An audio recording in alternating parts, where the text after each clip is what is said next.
All right, we'll call a meeting to order. It is 7 o'clock. So first thing we got to is agenda considerations reserved for changes to agenda items in order.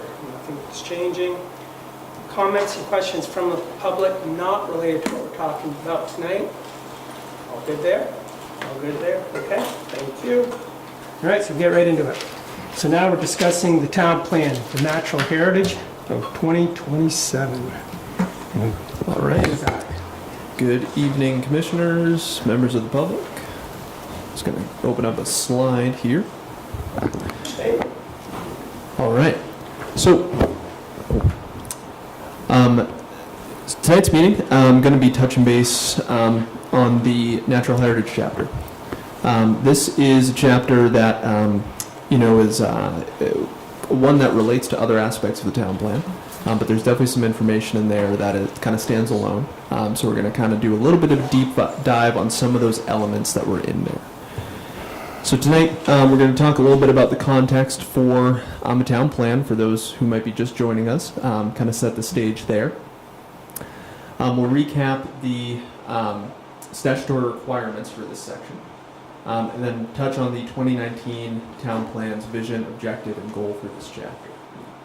I'll then explain the water resources in town, land resources, and then on some special topics including agricultural lands and climate resiliency. If those look familiar, it's mainly because those are the groupings that are in the 2019 town plan, so we're trying to keep a similar structure there.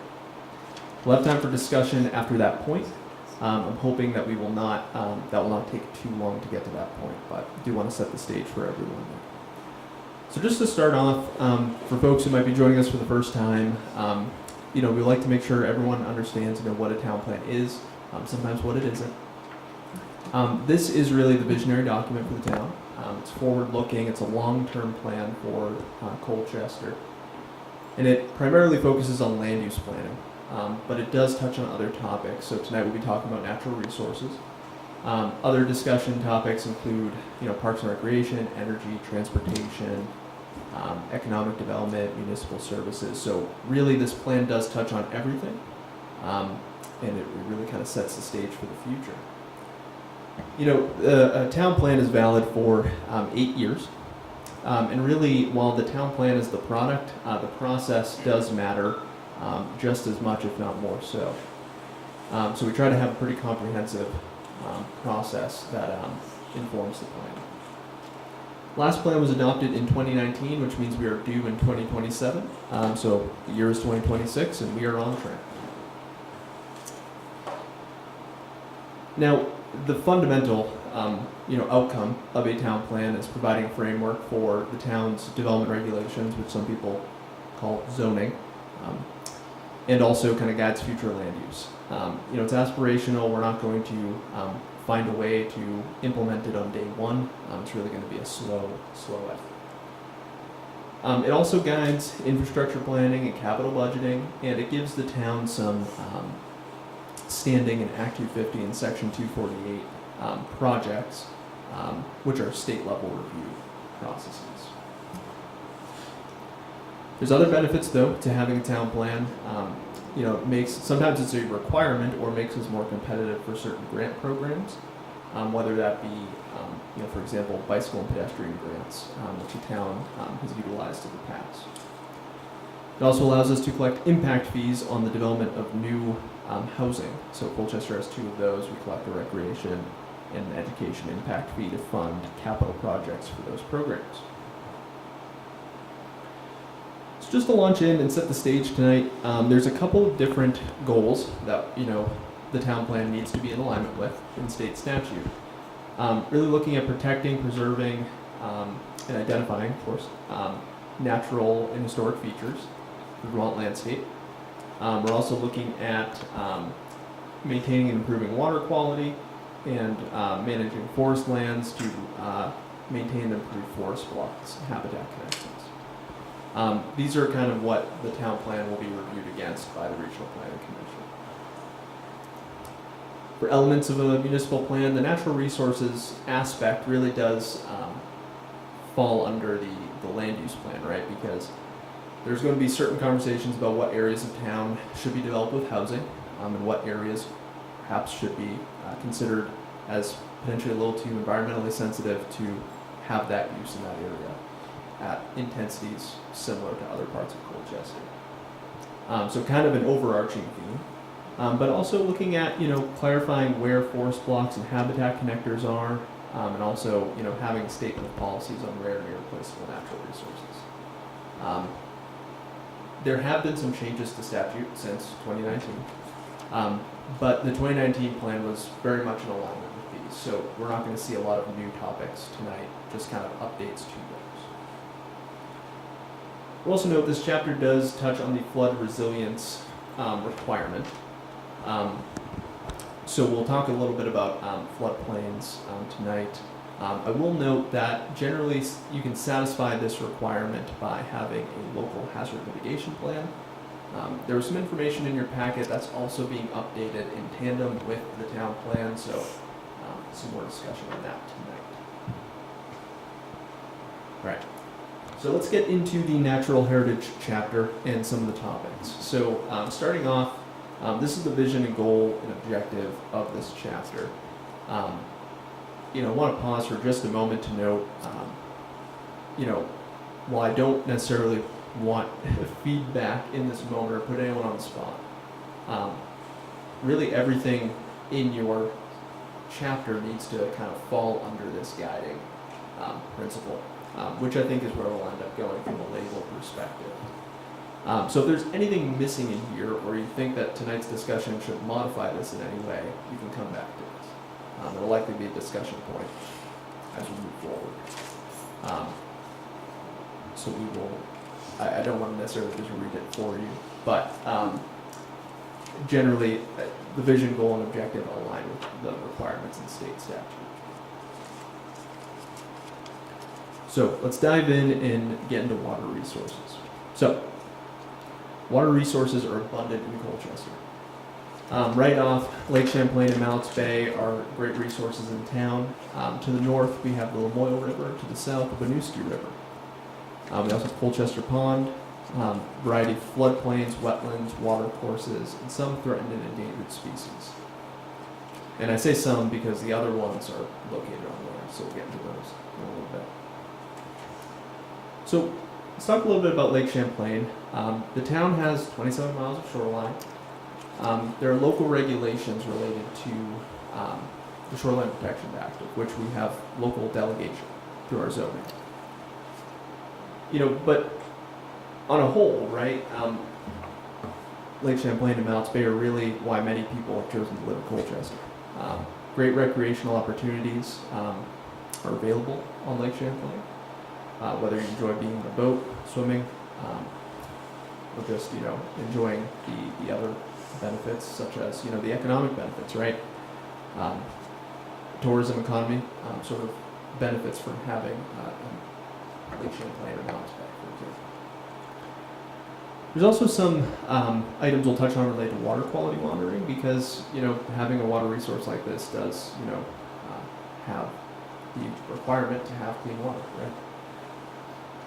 So when we talk about improving and maintaining water quality, there are certain things that the town can do.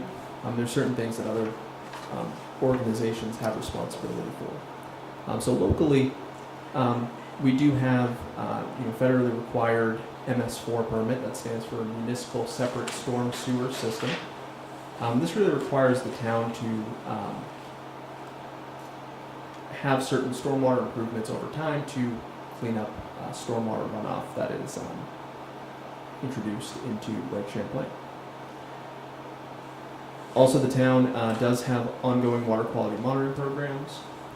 There's been some specific plans called the Integrated Water Resources Management Plan and the Mallett's Bay Initiative, both of which relate to water quality in Lake Champlain and Mallett's Bay. And on a day-to-day basis, we do interact with water quality through our implementation of the development regulations. So when we talk about lot coverage increases, or we talk about those items regulated under Chapter 18, so like construction stormwater control, as well as stormwater treatment for certain projects. We do have some local review there. The state also has programs for larger impact projects for, erosion control, but also stormwater treatment. Since the 2019 plan, there's been a program for 3-acre sites, so treatment of stormwater from properties that previously were not permitted for stormwater treatment. That's been advanced at the state level. So talking about the Shoreland Overlay District, because we mentioned it there, I'll just remind folks again, this is local delegation of the Shoreland Protection Act. Really, this is an overlay district that extends 250 feet inland from the mean water mark. And really, you're seeing some restrictions on sizes of buildings, locations of buildings, locations of appurtenances, other impervious surfaces. When we talk about the development we see in this area, we see a lot of retaining walls and shoreline stabilization techniques. So the Development Review Board looks at those and reviews those for compliance. We also do stay on top of tree removal through certain allowances of percentages of trees that can be removed in a 10-year period. Talk about water quality. Updated a chart that was in the 2019 town plan related to annual beach closures at Bayside and Rossetti. So the town tracks this on a seasonal basis, and it can kind of be an indicator of how the health of the lake may be doing in these areas. So we're seeing there were generally at most 4 closures a year, but generally below that. 4 closures occurred in 2021 and 2022 at Bayside. And Rossetti's been kind of up and down since then. So kind of important to keep this in mind, as there's certain things that happen over time that have an impact on these town recreational resources in the lake in general. Now when we get to talking about the Winooski River and the Moyle River, these are areas that we regulate under our Water Protection District, the Fluvial Erosion Hazard Overlay. They also have mapped floodplains. And there's also some state level basin planning that talks about the whole watershed. So we are part of that. Those plans I did link in your packet if you're curious. Now there's certain aspects where we have some mention in these plans, but looking at Colchester's location, we're kind of at the mouth of both where they feed into Lake Champlain.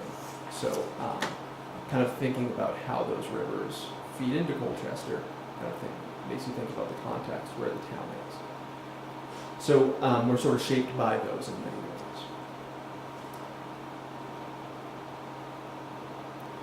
Heading up to the northeast section of town, Colchester Pond. Believe it or not, this is also subject to the Shoreline Overlay District, Colchester Pond. That being said, the Winooski Valley Park District owns much of the land, and we don't see many applications from them for shoreline stabilization up there. So, that being said, there is some great recreational opportunities on Colchester Pond. It is really impounded drainage, and motorboats are excluded from that area. So just something to think about in that corner of town. Getting to some other water resources. There are a couple different wetlands layers that provide some information about where Class 1 and 2 wetlands may be located. This map here is the Vermont Significant Wetlands Inventory, and there's also the National Wetlands Inventory. There's state and federal jurisdiction over these wetlands. One note, there is, most of these wetlands here that are the color, kind of like a mustard color. Those are identified on this map here as Class 2 wetlands. Class 1 wetlands are rarer, and generally they're kind of that darker orange next to the sandbar as you head out just up here. So wetlands, generally providing flood storage in the event of high rains. They're generally something we refer to when we see development, right? They're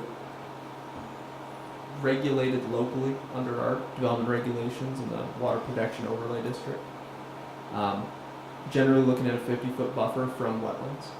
What you see here, I will just note, is it's really informational, right? It's not like there's absolutely a wetland in that location. There's a variety of information that informs this map, but generally when a project is in the vicinity of a wetland, a property owner will need to obtain a wetland delineation by working with a wetland scientist and getting that reviewed with the state. So these limits, don't exactly go in there. So just want to clarify that.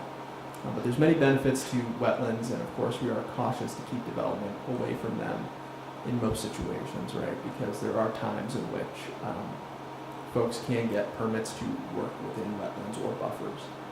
And there has been some news for folks who are following it of different regulations in designated growth areas. So just want to keep that in mind for folks.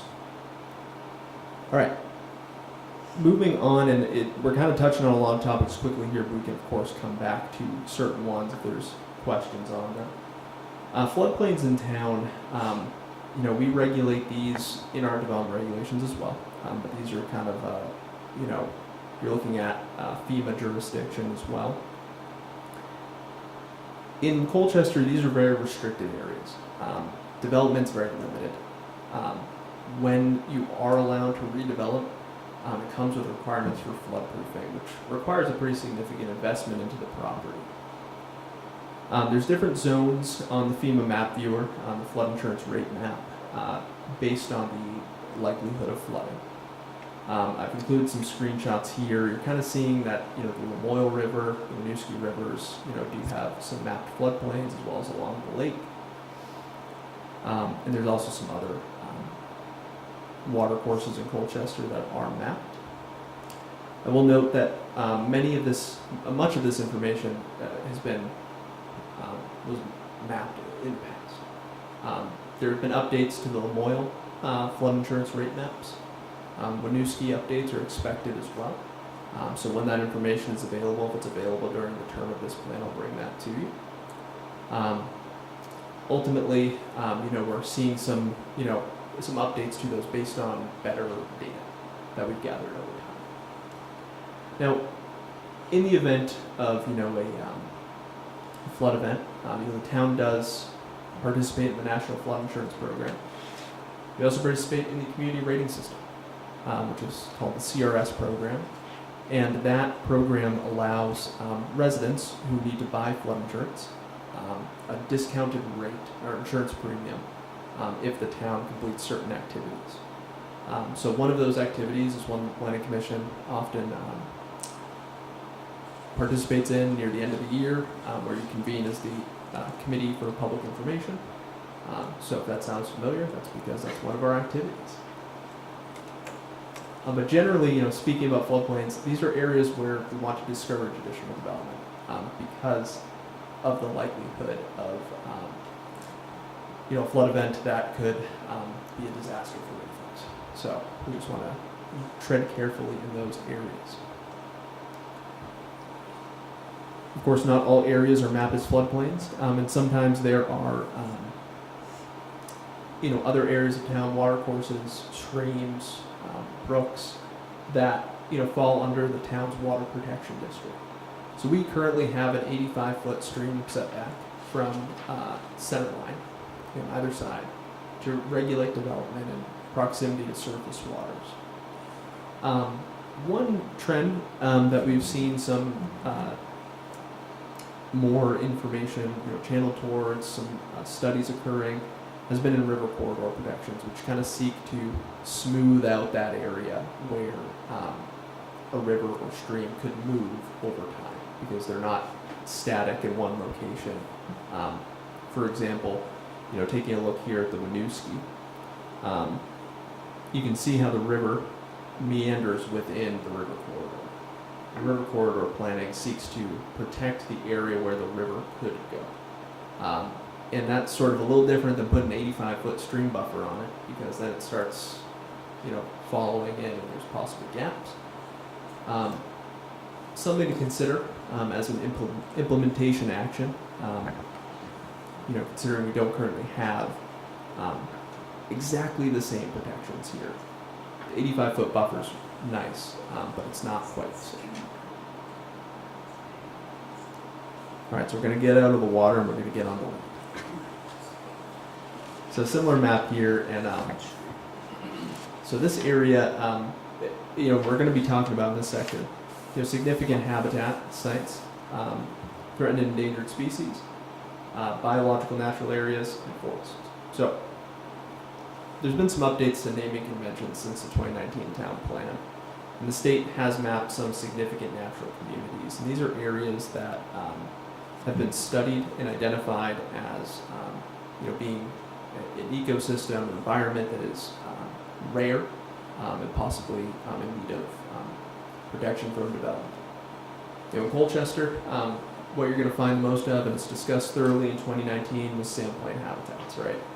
These sandplain forests are pretty unique to this area. There's a number of them still in Colchester. Of course, there's a certain threshold at which they are viable and are sustaining as that ecosystem. But generally, kind of looking at the area, and I'll use a laser pointer here. Colchester Woods beyond the high school is a large system, a large network there, as well as Sunny Hollow around Roosevelt Highway. And then also Naquette Bay, for different purposes, is also mapped as a significant natural community. Now, these are areas that, the Development Review Board, if there was a proposal in one of these areas, would be tasked with identifying as whether or not there's an undue adverse impact. There's case law on how to interpret undue adverse. But generally, what I would say as a planning professional to you all is that it's very important if there are certain areas to have a community standard about are these the right areas to protect, for example. Which ones should be protected? What's the priority? How should they be protected? And what a great resource for that is updating the open space book. So the town's open space plan touches actually on many of these areas, but it was updated last in 2000. So it is in need of an update. We can also talk about how that aligns with implementation of this plan, but having a plan like this, identifying those natural resources is pretty important. And it's a much deeper dive than I would recommend you do in the town plan. Just because, the town plan is, again, it's going to touch on different topics and identify priorities. But an open space plan can really dive into why these areas are important on a much more discrete level. And I will just clarify, there's very little information on this map that I have pulled up here. If you're interested in reviewing this, a lot of these screenshots are from the ANR's Natural Resources Atlas, where you can click on many of these shapes and read more about what they're identified as, what they're ranked for protection. So there's plenty of information there. Now, there's a little less information with this one. Threatened and endangered species are, these are areas where species that are protected under the Endangered Species Act, whether they're plants or animals, maybe where the habitat may be sufficient to sustain them, or where certain plants have been observed. Generally, we see a lot of regulation related to impact on these occur at the state level through Act 250. We do try to clarify when a project that is under local DRB review is in proximity to one of these. But locally we have a little bit less teeth, or we just don't have the collaboration necessarily with Fish and Wildlife that the Act 250 office has. So generally, these are areas we're seeing, plants, animals. These are if you go to the Natural Resources Atlas and you're like, I would like to learn more about these, unfortunately, unless you're the landowner, it will be hard to find that information. due to concerns about impact to those species. That information is not publicly available. So generally, something to look for, but just to consider. Generally, it's still looking at a similar standard in the development regulations about having an undue adverse effect on these resources. And I will note, I did not mention these in the water resources section. Some of them are in the water, as you can see. Some of them are in riparian areas, and some of them are on land. So kind of spanning different areas of Colchester. All right, so a little more creative of a section here. So one area of the municipal planning elements that you might have seen earlier was talking about planning for forest blocks. And for forest blocks, I included a link in your packet to something that is significantly better than what I'm about to show you, but this is live, so I hope you'll appreciate it. Planning for forest blocks really talks about, how can we manage locally areas that are of importance? How can we identify areas where we should say, hey, maybe we should be cautious with tree removal, effects on open space in these areas, understanding that not all of them have the same ecological value, right? So some areas you might want to have some serious caution. Others, you might be a little more, leniency.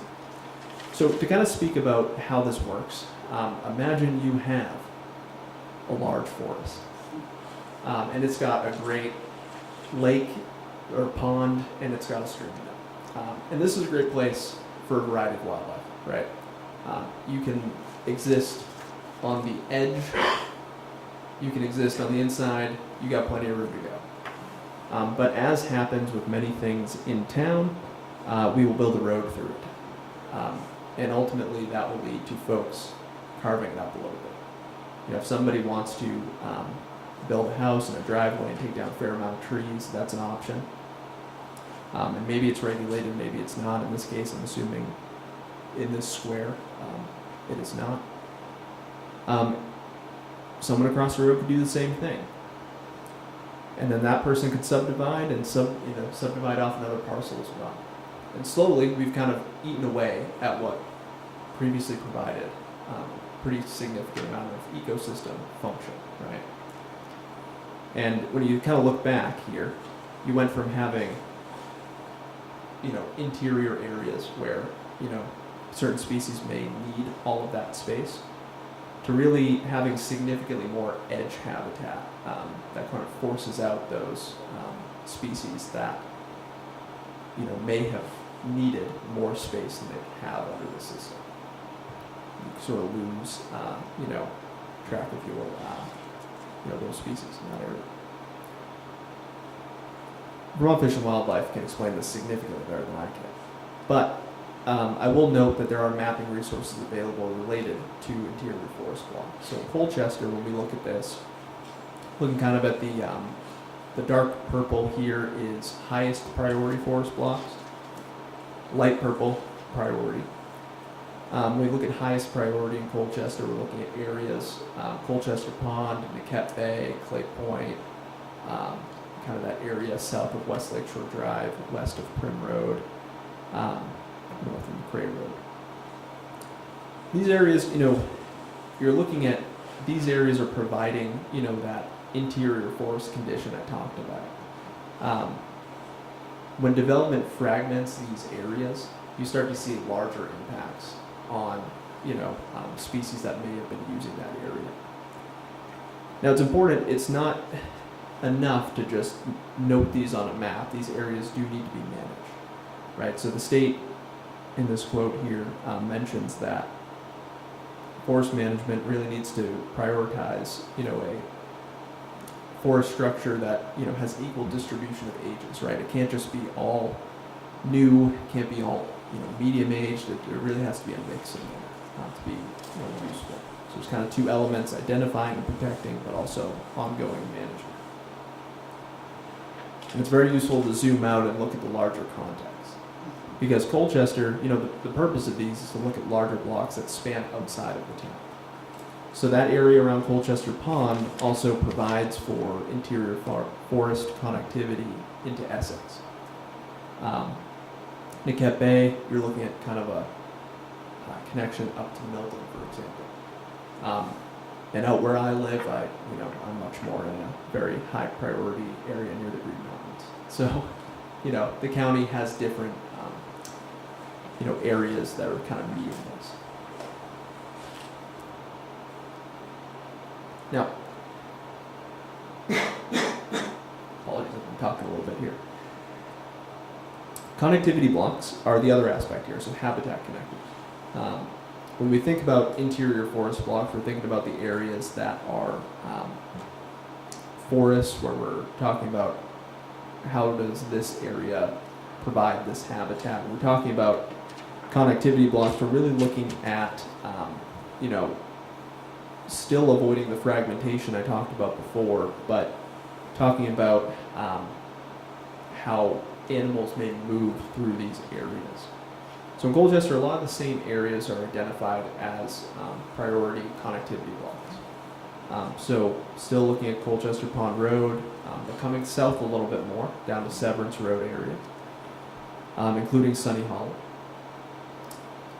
and also Niquette Bay, Clay Point, as well as areas south of West Lakeshore Drive. Now, the dark brown here are riparian areas. So riparian areas do provide for movement of species as well. So those provide for connections, you might notice, and it's a little hard to see, but you're seeing some connections possible between, for example, Pond Brook, Mallet's Creek, Indian Creek as well, that sort of facilitate that movement of species. So zooming out, again, we're looking at how does Colchester fit into a regional perspective. We're seeing that, that spine we were talking about in the Colchester Pond, Severance Road, Sunny Hollow area provides for pretty significant connections through Essex, Westford, Milton, up to Georgia as well. And similarly, there's other connections from, for example, the West Lakeshore Drive south area down to Winooski, following that through Half Moon Cove and other areas. And there's also wildlife road crossings as well in these areas, because like I said, many roads do bisect these areas. So we're thinking about, for example, we've got Sunny Hollow, Roosevelt Highway. This is identified as a priority wildlife road crossing. Same with Lower Heidelberg Drive. Roosevelt Highway, Mill Pond Road, Route 2A.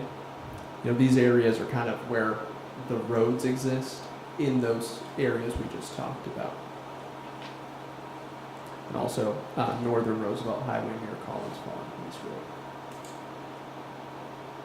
So there's a couple different organizations that have conserved land in Colchester, many in these areas that we've just discussed. One of which I do want to touch on here is the state of Vermont. They do operate wildlife management areas, WMAs. There are a couple in Colchester, one of which is Mallet's Creek Wildlife Management Area. That's off of Roosevelt Highway. That is in the northernmost part of the map here. There's also Half Moon Cove, which is accessed. It's off of Heidelberg Drive, but it's kind of the area south of, I believe that's Colchester Point Road. And, sorry, that's Porter's Point Road. My apologies. There's also the Intervale Wildlife Management Area, which is actually on our border with Burlington. And Among the Pines Wildlife Management Area, which I did not realize existed, but that is over on our border with Essex, near where the Cirque right-of-way is. Activities that can occur in these areas are, recreation is one of them, but also hunting, fishing, and trapping. These areas, the state regulates, so I will defer to their list. Don't credit me as the expert. wildlife viewings allowed here. Some are used as boat launches, things like that. So there's definitely some opportunities to use those lands. There's other areas in Colchester as well. So for example, Vermont Land Trust does have a few parcels in town. The Misc Valley Park District, like I mentioned, around Colchester Pond Road, they also operate a number of other natural areas of town. And the town also has some areas that are identified in the 2019 plan that are, we think of like Durway Island, for example, and Rossetti. Those are some areas that are natural areas owned by the town. So getting into one of our special topics here is agricultural lands. The agricultural lands are discussed pretty thoroughly in the 2019 town plan. From a mapping perspective, we do have a map of agricultural soils. It's available through the Natural Resources Atlas. Now, agricultural soils are, one way that they are regulated is through Act 250, where, for example, if you have a property with agricultural soils on it, depending on the classification and what you're doing, you have to pay an impact fee, and that goes to fund conservation projects around the state. So that's kind of a mechanism to kind of, offset the impact of losing those lands. We'll note that agriculture in Colchester, generally where we still see it, there are areas, when we think about Mallett's Bay Avenue, it's an area that has some floodplain impacts or floodplain area through it. So when we think about ongoing uses and investment in those areas, it's just important to keep that context in mind. One program that does support keeping working lands in either agriculture or forestry is the Use Value Appraisal Program or the Current Use Program. There's a map of parcels in Colchester that are enrolled in that program. This is one tool that there is available to sort of incentivize keeping these lands in agriculture or as forests. There's certain requirements that come to the property owner, and there's certain decisions the property owner needs to make, right? What is the benefit of this program, which is a tax incentive, right, for your property taxes worth, participating in this program. It's sort of between the state and the property owner. There's a number of properties in Colchester that have participated in that program, but it's just important to know this is kind of one of the tools available for them. All right, so the last topic here before we get into some discussion is on climate resilience. So kind of pausing here, I put a couple of resources in the packet related to this, and since the 2019 town plan, there have been a number of flooding events in 2023 and 2024 that impacted the state as a whole. And also there's been some studies that have occurred, that have reported, trends related to climate change in Vermont that will affect Colchester. Now, one important thing to note is I don't think necessarily Colchester can turn the tide of, impacts that humanity is having on the planet. But we will have to deal with the impacts of those, no matter what. So when we think about impacts to expect in the future, we're looking at, obviously extreme weather events, flooding, drought. How are those affecting property owners in Colchester and the town as a whole? What can we do to react to those in the future? Also, when we think about temperatures over time, what impacts do we get from, increased average temperatures year over year? There's been some discussion, and I don't know where it's landed currently, about whether Vermont would be a state that would receive, for example, people moving from otherwise uninhabitable areas due to climate impacts. Granted, with the flooding, that we've had the past couple of years, I don't know that there's been any changes in those projections. But as we think about the housing chapter, that might be something to plan for in the future. And of course, there are some overlaps here when we talk about the contributing to this. side of this. On the energy side, for example, when we talk about how we're heating our homes, how we're where people are working, how people are getting to work, what future development looks like in Colchester, where it is. Those all feed into energy, for example, and how we may start to kind of pull away from some of these business as usual impacts that are driving some of those concerns. So I don't have any pretty pictures to look at here, unfortunately, just some summary thoughts. But with that in mind, I've talked for a little while now. I do want to pause for some discussion because there are many people here tonight, and these are just some guiding questions about what's changed that may warrant discussion under this chapter. What town regulations are in effect that can affect change. Are there any organizations the town should collaborate with to meet the goals of this chapter? And then what's missing from this chapter. So I'll turn it over to you, Rich, to kind of if there's anything the commissioners want to reflect on immediately, and then hear from the public. That'd be a good time to do. We definitely heard a lot. And anybody has any thoughts on what we've heard tonight, please come in and have a discussion. We're very at the beginning of this chapter, that's for sure. It's the first we've heard of a lot of what you've heard tonight. I think what we're looking for in the future, Flawed, what we're doing is some flexibility. The state Speaking the microphone a little more. Sure. Sorry. The state microphone, there we go. The fixing hand's coming. There he goes. Better? Thanks. Better? Okay. So the discussions tonight we have a lot of, the state controls a lot of what we do. It's just the way it is. But we do have some flexibility in this plan, and I think we have an opportunity to change a few things in how we look at agricultural lands. I'm part of the agriculture community for years, and I would like personally to see more flexibility in these areas as Colchester's changed. We're not all agriculture anymore, obviously.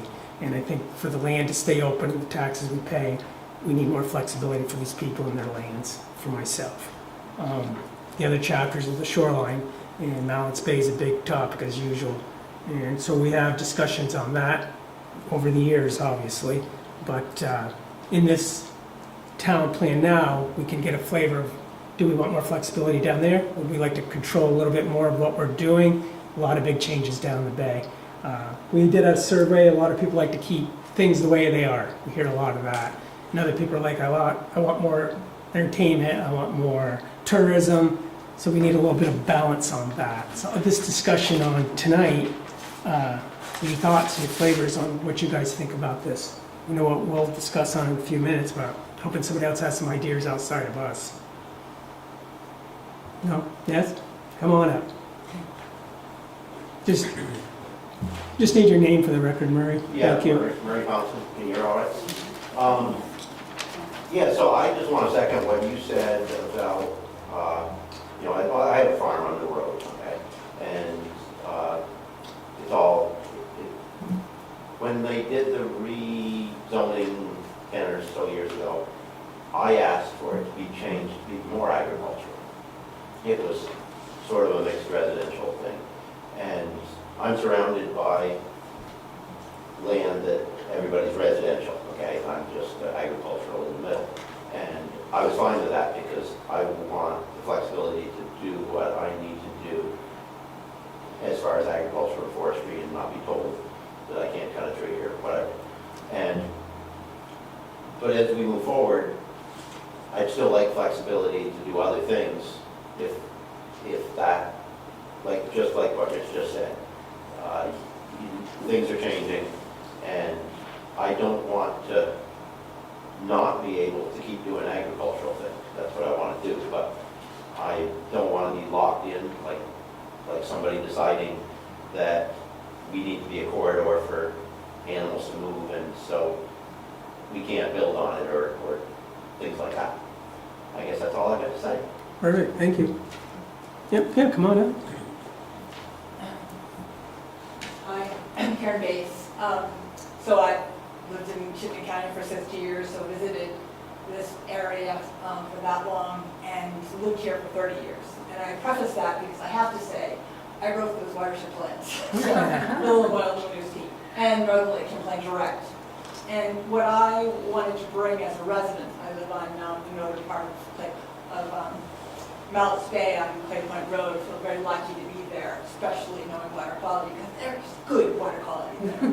And it's because we have forest, and our streams are protected, and the shoreline is protected and respected by the people who live there. And I think that, when we look at natural resources in Vermont and in this area, we've got to remember that it's really expensive to replace what they provide for us. So people might not, we need to build, and I'd love to focus our building, like infill as much as we can, and keep those big forest blocks. And for people who have and don't understand or don't always have conversations about why we need those big forest blocks and river armed corridors and so on, you also have to, sorry, just not sure where to start sometimes, right? But the water quality in Mallett's Bay is something that everybody connects to, right? And it's been getting worse over the years. Not because of the oil, not because, well, the Winooski is sort of a pain for the people on the outer Mallett's Bay there. But in internal Mallett's Bay, as I said, Clay Point area, that's really good water quality. It's what we provide then for the inner, the village area, not the village area, but the Bay area that people talk about. So we have to see natural resource protection as a cheap way to at least not get any worse in those areas. The other thing that I wanted to talk about that I would love to see focused as well is the shoreline. We have the shoreline regs, which are great, but the way they're interpreted can be important. And having that, we've got this wonderful plant community, the cedar, white cedar, that just line our cliffs. One, they create beauty, right? And a density that helps habitat. Our eagles are back, thank goodness, and they've got some place to live because they've got taller trees along the shoreline. But one thing that those trees, the older trees do, and those cedars are old.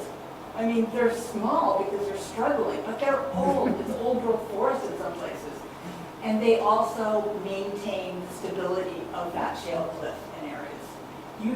I mean, if you were to boat around the coast of the shoreline, when you see it's taken off, you can see where there's erosion. And I've been to places, as a state employee, where people have complained that their shoreline is eroding. And it's like, well, yeah, took the trees down, And so for, if the town plan or the natural resource section could highlight the fact that we've got this, I don't want to call it, but an emerald ring around the bay, which enhances aesthetics, wildlife, but it protects our shoreline. And then maybe when somebody comes in and it's going to develop in the area and says, well, can I take a tree down and I'll plant a sapling? That would be like, well, no, that's not really what our end goal here is, So I guess that's what I'd like to see is just more emphasis on that, the importance of that green shoreline that we have that provides so much for us. And I'm happy as you work in this section to provide any information, just give me a call. You know where I am, probably, and keep it short for that. Did you sign in when you came in? Is Just that little desk. Oh, I might have it. I'll do that. Thank you. Yeah. Thank you. Yeah, perfect. Emerald green. Yeah, nice. I've never heard that. You neither. That's lovely. Yeah, you guys, come on up. Eric Schultz, lived down at Buckingham Drive. I think I've been here a few times. And more of a focus on the bay, but the whole, environment in general. I took too many notes here. But I got a big concern with the bay. I've been involved in the discussion of that. Zach knows with Hazlett. I got involved in the International Sailing School when that lost their lease. And I've worked with a few other people. I mean, one thing my concern is, we had the 2019 town plan, but I'll say perception is we're not really following it. And it seems to me there are loopholes that let things happen. I know we had a meeting here over the the short-term rental that went up 3 stories next to Bayside Park, and I go, you know, and I talked to Zach, it's like, how did they do that? Well, they called it an inn, right, which made it commercial, and, you know, the definition of an inn seems loose, but the same thing is happening with the H development, right? So there seem to be all these gaps and cracks that people seem to crawl through to get their way, you know. Again, I don't see an inn, are you supposed to have an innkeeper at an inn? I you know, suspect that's not happening. So, you know, these things get through. Why do you get a 3-story commercial building, but you can only be 2 stories residential? It would seem to me it might be the other way around or equivalent. The same thing I see is with, and I've gotten into this again with the International Sailing School and the Hazlet, is we've got all these disparate agencies, but there's not one oversight that is pulling everything together and making sure that, you know, kind of separate guidelines are followed. I mean, it came to mind, so I was actually with the International Sailing School. There were discussions over moorings and docks. And literally one of the entities was putting in moorings when they didn't have a permit, and I was actually out there myself stopping them from doing that because there's no other entity doing it. The town doesn't have a harbor master that attends to this. Now, it's not necessarily their responsibility, but there's no entity watching this, right? You know, I just happened to be out there, and I knew because I worked with the Army Corps that this entity did not have permits. You know, so I got them to stop. They actually haven't done that. And that actually happened a couple of times. You know, we had to call up the Army Corps and get these entities. So there are folks that will bend or break the rules because we do not have the oversight between the Army Corps, Act 250, the state, and the town. You know, and I don't know how to fix that. And you're really dependent on citizen individuals that happen to be aware that I'm probably unique and understand, you know, because I worked with the Army Corps and actually was helping some individuals protect their mooring rights. And this even happened with the Malice Bay Boat Club. You know, I called it a feeding frenzy. When the International Sailing School lost their lease, everyone's diving in trying to get this mooring space. And I see the same thing with the Hazlet development, right? So the town, the Hazlet development said that they're not doing anything to the marina. It's a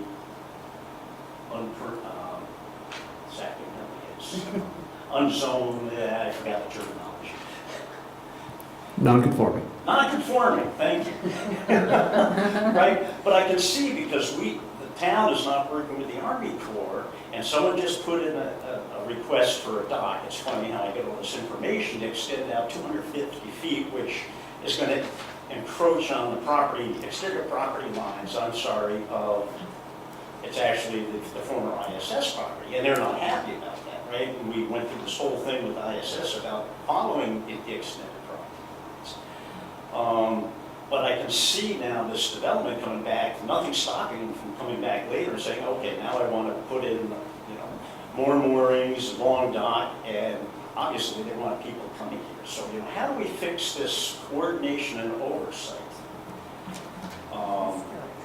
And you know, I know we're talking environmental, but the zoning affects the environmental. And the same thing, and it's been on my mind for a while, is short-term rentals, which gets into some people are calling it ends, but I think that's just a short-term. And you see it's a concern in Burlington and many places, and I don't think we're addressing this. And, you know, we can wait till it's a problem, and I think it already is, and I'm watching, you know, the individuals buying up all the properties along East and West Lake, mostly East Lakeshore Drive, also some on West Lakeshore Drive, and it's happening all around the lake, right? So if we don't address that, you know, normal middle-income people aren't going to be able to afford those places because the developers, the landlords that own, and I own some property, but I do long-term rentals. And then they're calling it in, and they're going to put 3 stories. I owned a camp there now, across from what used to be Sadie's, you know, that was a tiny little log cabin, now it's a 3-story building, you know, which I couldn't do at the time. It's like, how did that happen? So, you know, how are people getting through these, I call them loopholes or gaps that allow them to do this development?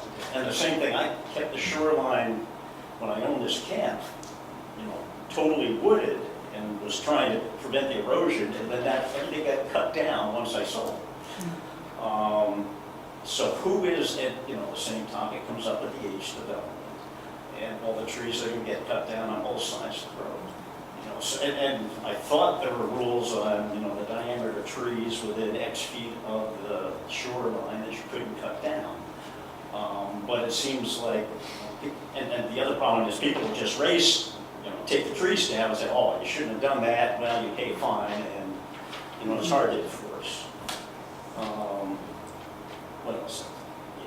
I guess an overall perception I have, and this is the whole country, is, environment versus economics. And I feel economics is going to win at the end of the day. We just had the whole tax reassessment, everything's gotten expensive.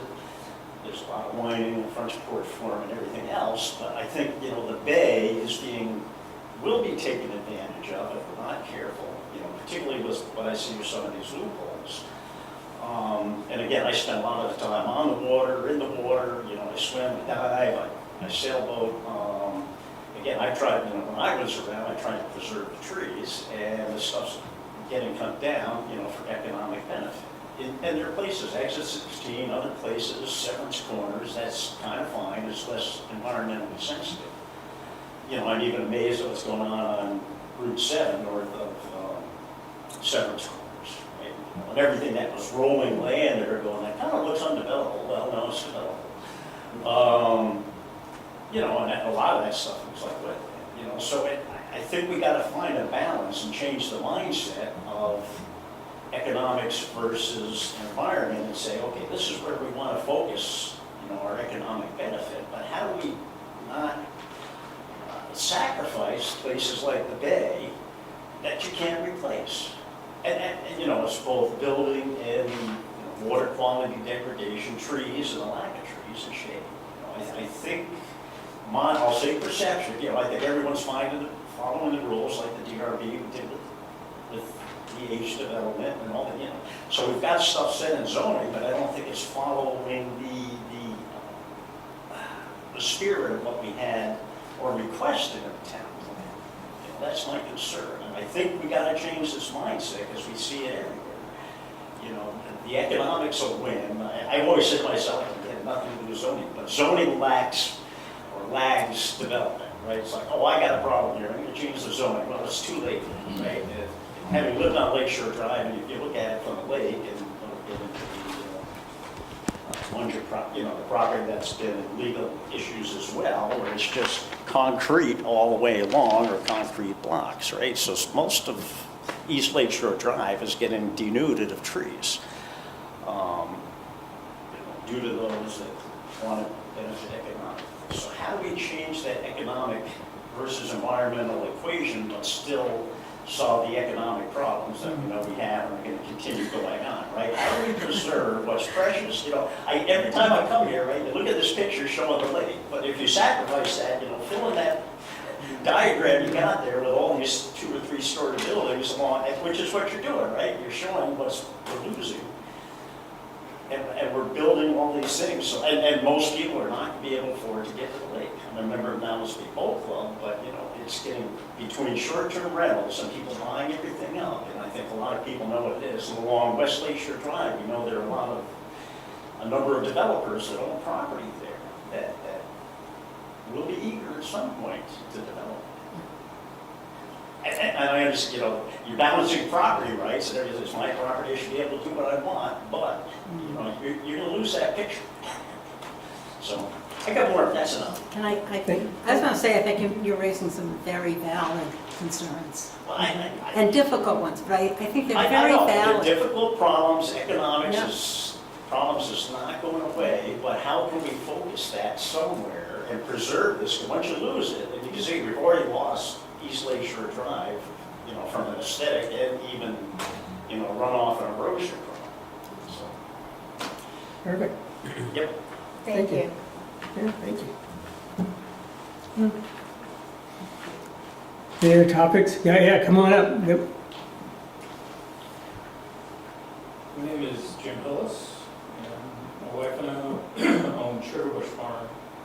We're a vineyard, a winery, mead distillery. And we produce everything on our farm. We don't bring anything in except for Where are you located? Where are you located? Raymond Road, Oh, Raymond, okay. Beautiful. which is one of the issues I'll get to. Yeah, sure. I was curious, what's left of our ag in this town? I've been here farming for 40 years, and this is, as I told Wendy on the way in, I never knew this was even going on. I saw in your last meeting, some minutes to it, there was maybe 20% ag back then. What has changed then? What are we at now? Are you talking ag soil? Because I just read that like 80% of Colchester is prime ag soil. I don't know if houses have been built on that, but that was really surprising to me that we had so much prime ag soil here. I'm wondering how many farms. Right, okay, yeah. Just back here. There's 3 here, and, well, it's got you, there's 3 here, and then We're a dying breed. Absolutely. I would say there's 2 dairy farms left, Yeah, there's 2 dairies. 2 produce, diversified produce. Yep. Murray's got sugaring and hay. Right. Yep. Equestrian all over town. Question's a big thing for us right now. If I count them out in my hands, it's like amazing how many we have. When we had the degradation of our vegetables, fruits, animals, all egg farms are gone. We don't have that anymore. There are no pig farms, those are all gone. So what's the plan to, So this, we're getting older. that's why I said, and Rich said it too, flexibility. You know, your business, if the thing that would make you stop other than dying is going to be if That's probably it. yeah, that's probably it, yeah. But until then, as long as you can do whatever you need to do, because you need a backup plan. You know, whatever it is you're doing might not keep working, and you need a backup plan. So you might need to be able to switch to some other thing. You probably want it to be agricultural, but as long as you got flexibility, so you've got some way to make money, you're going to keep going. And that's it. It's the opposite of zoning. I know zoning's not going to go away, but agriculture needs flexibility. Yeah, we're not really asking anything from zoning per se, it's I think you are planning. think Well, it- it encompasses the whole thing. correct. Is that right? You brought up about current use program. My taxes went up more than current use is even gonna throw my way. I see one of the biggest problems with our farms is being able to afford, to be able to stay into it. You're making us, with this huge tax increase, not competitive. We were already struggling in the beginning, and now it's just increased. Yeah. Another problem with our place is, you know, you want to promote, I saw in the notes, tourism, ag tourism. Now it's weekend sugaring, you know, we have the winery, we grow all the grapes there, we get people from all different countries as well as all over the United States. They turn off of Route 2, which is a, you know, nice, well-paved road. They turn on the Raymond Road, it's a dirt track. And they're nervous about it. You get people coming from Jersey or something. One lady told me, I thought I heard banjo music as I was coming down the road. And I'm like, oh my God, this is not that rural. But you know what I mean? It affects our business. Raymond Road also, in the springtime, they post our road. I gotta get down to the interstate to get equipment, anything that's on a truck. Do any of you have that problem as well? Yeah, we try to ignore it, but Yeah, but unfortunately, I'm not driving the truck. It's the right, yeah. the trucking company's not gonna do that. I mean, what other business in this town do you have to go down to the interstate exit to pick up your supplies? Whether it's equipment, or in my case, also equipment and bottles. Yep. People like wine in a bottle. We don't do growlers or anything like a brewery.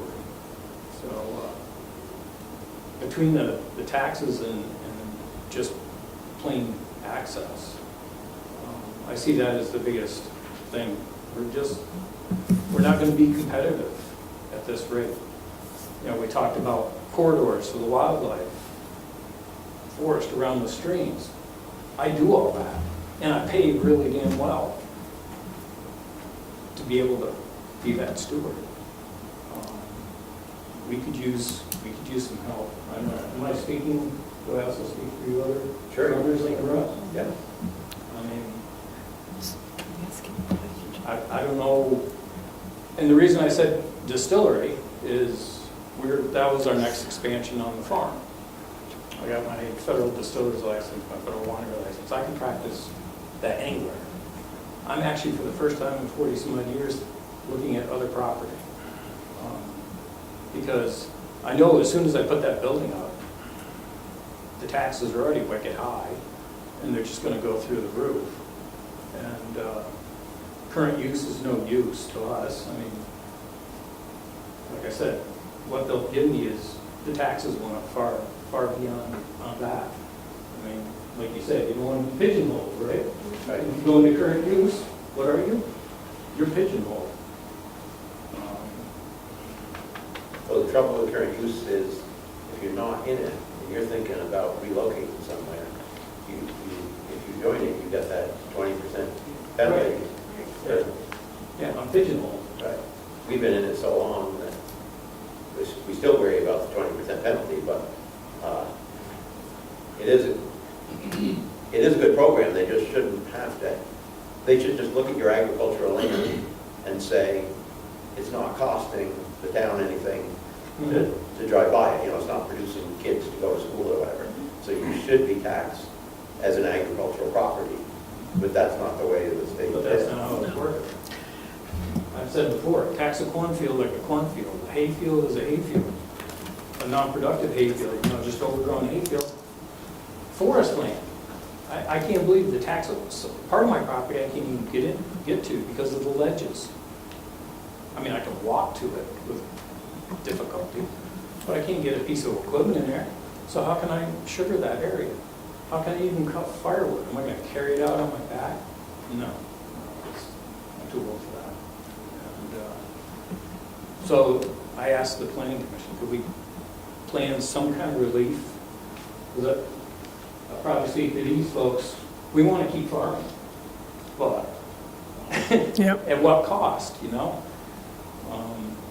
I would like to put up my distillery and stay in Colchester, but it's making it very difficult to continue. As far as the taxes, unfortunately, that's not our world. We can't do much about the taxes. Our goal. You do a town plan, so you could. So for the town plan, our hopes are, and we actually ask this question a lot in our local surveys, is about taxes. Just to move forward so we get the flavor for the select board and that. But for us, we don't set the tax rate and such, but the goal is if you want to keep your land, what can we do to make that happen, including myself? And so that's why I'm all about diversity. And what do you have to do to, if you want so many acres to grow on, can you do something else, build a building, a distillery, something that'll give you a higher value so you can keep your property? I think that's pretty important. And I'm on board with that. But is it Colchester the right place to do it? I hope it is. Well, That's the goal, you know? So in our end, that's our goal. Working the land. Yeah. It's going to be hard to walk away from it, but, you know, I'm not competitive to some of the other wineries in the area. I mean, how much do I have to pay to keep the water clean and the trees up and the squirrels happy? Yeah. Yeah. So I know. why can't they tax forest land as forest land? No, they tax everything like I'm going to put in a development. And I've been here 40 years and there's still no development on the place, and there won't be. Right. We need some help. I agree. We need some help. Yeah. I agree. With only 2 dairy farms. I mean, all my relatives are dairy farmers. And Yeah, well, the areas you're located, in the 2019 plan, we've try to keep development patted down a bit. Because people that live out there like that, the whole flavor. You don't have developments all around you. You have some open space for some farms. We don't have a lot of large farms, period, anyways, in Colchester. We just don't compared to the rest of the state even. Well, you used to have. We used to have. We used to have some of the You used biggest to have ones. a cow in your town emblem too. but Yeah, I know. Well, That we went had, extinct. yeah, 20 years ago, we had the biggest egg farm facility in the state, and that doesn't exist anymore. So, I feel for you on that. I understand that. But it's just continuing, and it's just Mhm. getting worse. You got Yeah. 2 dairy farms, I mean, come on. Colchester's a big area. Yeah. Really. And there's no talks of being done. We're gonna keep firing. And we're gonna grow. 200 head, 400 acres, right here, a mile from down, mile from this place. Yeah. But we just think we need some help to continue on with this course. There's definitely places that we need to, make some improvements. And the town really has been no help at all. I mean, why isn't someone I saw in your minutes from your other meeting. You're gonna contact the farmers. No one's ever contacted me. No. We just had it not that long ago in incident with the town. They came and picked up all our signs on Route 2. Really? Along with the gutter cleaning, pressure washing, and you see a sign that says wine tasting with Sugarbush Farm, farm products and wineries. Yeah, that's probably in the same category, pressure washers and, and then they never even called us, told us they took the signs. My wife just happened to think, well, maybe that's because of the pressure wash signs, maybe the town picked them up. Called. No, I don't know if we have them or not. You get a call back later. Oh, we have the signs. And you didn't have the permit. My wife pulls out the paperwork. Yeah, we got the permit. I said, well, no harm done. Now we know where they are. Just bring them back. Oh, no, we're too busy for that.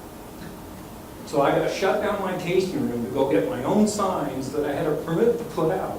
I mean, I could go on with different examples, but Sure. Absolutely. there's just no support from this town. That's why I'm wondering. Well, I mean, you guys are going to keep going, but you definitely have support from this board. I'll tell you right now. We've all been positive on what it takes to survive and thrive in Colchester. We made a lot of changes in the years I've been here, and talking tonight and your concerns and how it helps us in working on our master plan. That's all steps. Unfortunately, for these steps, it's time consuming. In my idea for the new master plan is flexibility. I use that term a lot because the old master plan, we said we can't do anything in this time frame. We can't make changes in certain areas. And then the state comes along and changes the rules and we get stuck. We can't do anything. 'Cause in our own master plan, we said we're not going to do anything. And I think we're smart enough as a town now to have the flexibility when the time comes to make the changes as necessary. I don't think we need to put our own roadblocks in. Your land's a good example, I think, of the things you want to do and accomplish. So I agree. And this is where, for us, this is where it starts. We need to hear from people telling us what they'd like. And, you'd like to keep your land here, and we want to see what we can do to make sure you keep your land and keep working as you see fit. Yeah, I agree. Yeah, sure. yes. It's a discussion. Go ahead. You've already announced. I was wanting to just say that in South Bureau, one way they're helping farmers is they have this self-rural land trust. And that's then just maybe protecting areas that with an easement so they can't be developed, and then so maybe the taxes won't be as high. And they're the ones that sometimes are the go-between with Vermont Land Trust, which you probably all know, either like them or don't like them. But the town could have or support an organization that worked to help connect farmers with resources. And the other thought I had too is where your hill is, because you're just on the other side of me, is I don't know, there's probably no water in that hill, right? Because it's just our capacity to support wells in the Clay Point area, it's really limited.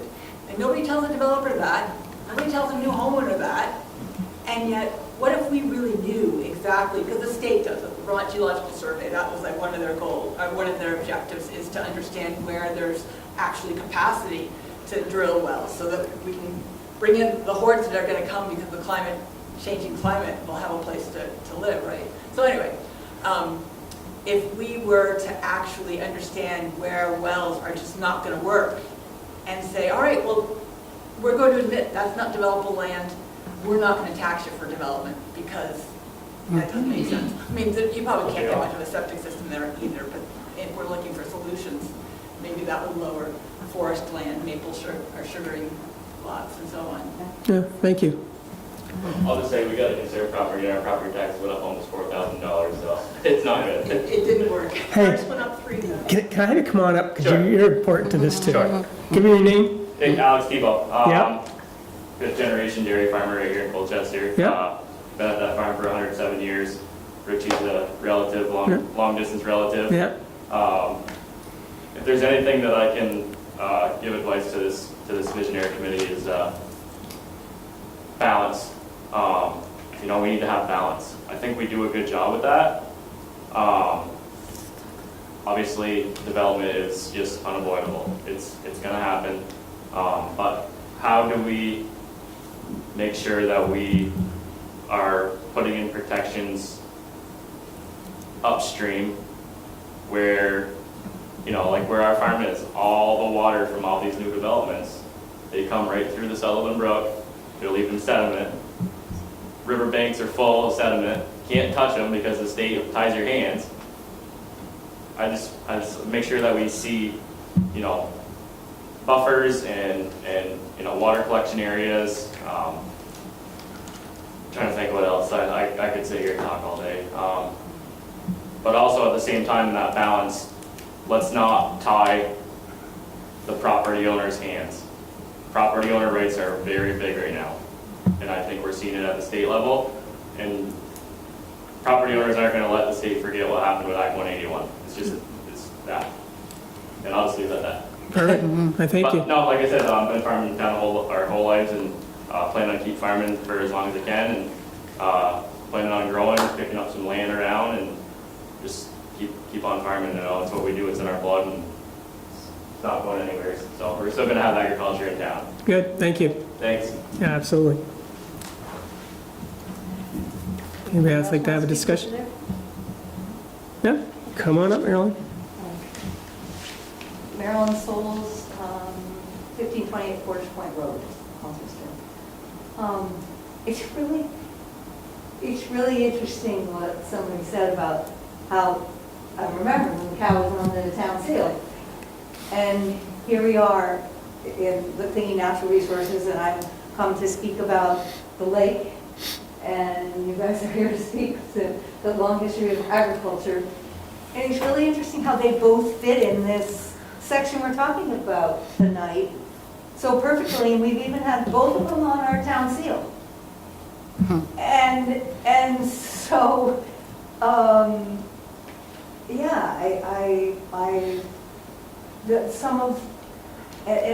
I appreciate what everybody said on different things, and maybe some of that flexibility to help keep the agriculture. And it's really fascinating, though, that there's a different piece, like what Eric had mentioned on the town seal, and I noticed it also. What does it switch to? It switched to the lake. Okay, so do we value our farms? And do we value our lake? The farmers are saying maybe we don't value our farms as much as we should. I'm here to say we don't value our lake as much as we should. We got no clue. What we have is an amazing jewel. Most of the state knows where Mallets Bay is. And are we really recognizing that the beauty that we get from it, the dollars we get from it economically? You think about the fishing derbies. We've had somebody that understands water quality in Karen say that the water quality is getting worse. As most of you know, I fought sewer since 1999. The funny thing to me is looking at the open space plan. That was just before I was voted on the select board for a couple of years because the town voted 2-1 against that sewer and was upset with the whole idea. And a lot of people say, oh, it's just the economic thing, whatever. No, this town is smart. They love the bay. And the idea of if we're going to do something, we still have to protect the bay. We have to think about stormwater runoff. Back in 1999, nobody would even talk about stormwater runoff. We were all just learning about it. So the beauty is we know a lot more now. It's 2026. The town fathers and mothers thought the sewer was the best thing ever, and I watched it be pushed until it was passed. It was never let go of in the town plans. It was never let go of in any boards. You guys know how I feel about that. Okay, so now that's passed. It's voted. Now we're faced with, what does that mean? The question is, are we going to protect what we have? So I now understand that the water quality is a lot worse than it was in 2000. I didn't realize until I started looking at things when somebody called and told me about the Hazlet project, the 6 stories across that lakefront, 6 buildings across the lakefront, 3 stories starting at the beach all the way across. So you're not going to be able to avoid it being part of your scenic view of Mallett's Bay, which Lakeshore 1 zoning is supposed to be protecting. I thought they were, because it was said all along those years, oh, don't worry, we put in Lakeshore 1 and Lakeshore 2 zoning, and so, okay, now if you pass the sewer, everything's going to be okay, And then I go and I realize, oh, it does say that there are protections in Lakeshore 1 and Lakeshore 2 zoning. Back to what somebody had said, there's all these little, I would say things aren't being enforced. That's what I would say. The Lakeshore 1 zoning fits with, it does come in after the Shoreline Protection Act, that 2014. And when that comes in, we all know what happened to Camp Holy Cross and how the trees weren't supposed to be clear cut there along the bank. I live out in that area. The rest of us have our trees counted. They did not. That bank was allowed to be regraded by the Development Review Board. The Development Review Board is now allowing a regrading of the bank in front of Hazlet, even though the Shoreline Protection Act says you're supposed to, you can't do any more than if it's a 20% slope.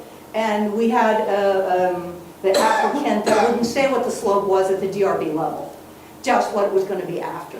And I was like, what? Like, how is this not followed? We have, I thought, so when 2014, the Camp Holy Cross happens before the Shoreline Protection Act. So in my little heart of hearts, I hope that maybe things would change and there would be some pressure from the state that would force Colchester to do a better job of fulfilling what they said that the relevant regulations were for the shoreline. I am incredibly disappointed to find that that is actually not the case. And there are all these different, everybody thinks they have some different responsibility and there isn't an overall thing that's being looked at. And so we have a, these are all terms I've had to learn, but we have a SWNP, Stormwater Management Protection, which goes with the NPDES, which is the federal one, and that actually states in there that the town of Colchester says in there that no more than 25% of the trees within the 100-foot shoreline setback will be cut. It's just a straight out statement. And yet, we have in our development regulations that if you want to cut more than 25% of the trees, you just ask the Development Review Board. So the development on the lake side for Hazlet cuts was approved at cutting 43% of the trees of 1 inch and over within that same 100-foot shoreline setback. And so over the past year of following this, I'm trying to look and understand, and you look at like, oh my gosh, what about those big, huge locust trees that I never really noticed that are considered by some invasive, but we know there was a time period when people planted them in Colchester on purpose. You see them all along Porter's Point Road. Those are big, huge trees. One day I'm playing tennis and I'm looking out from Bayside Park. I'm like, those are those same locust trees, all of which are going to be cut. They're along the road there.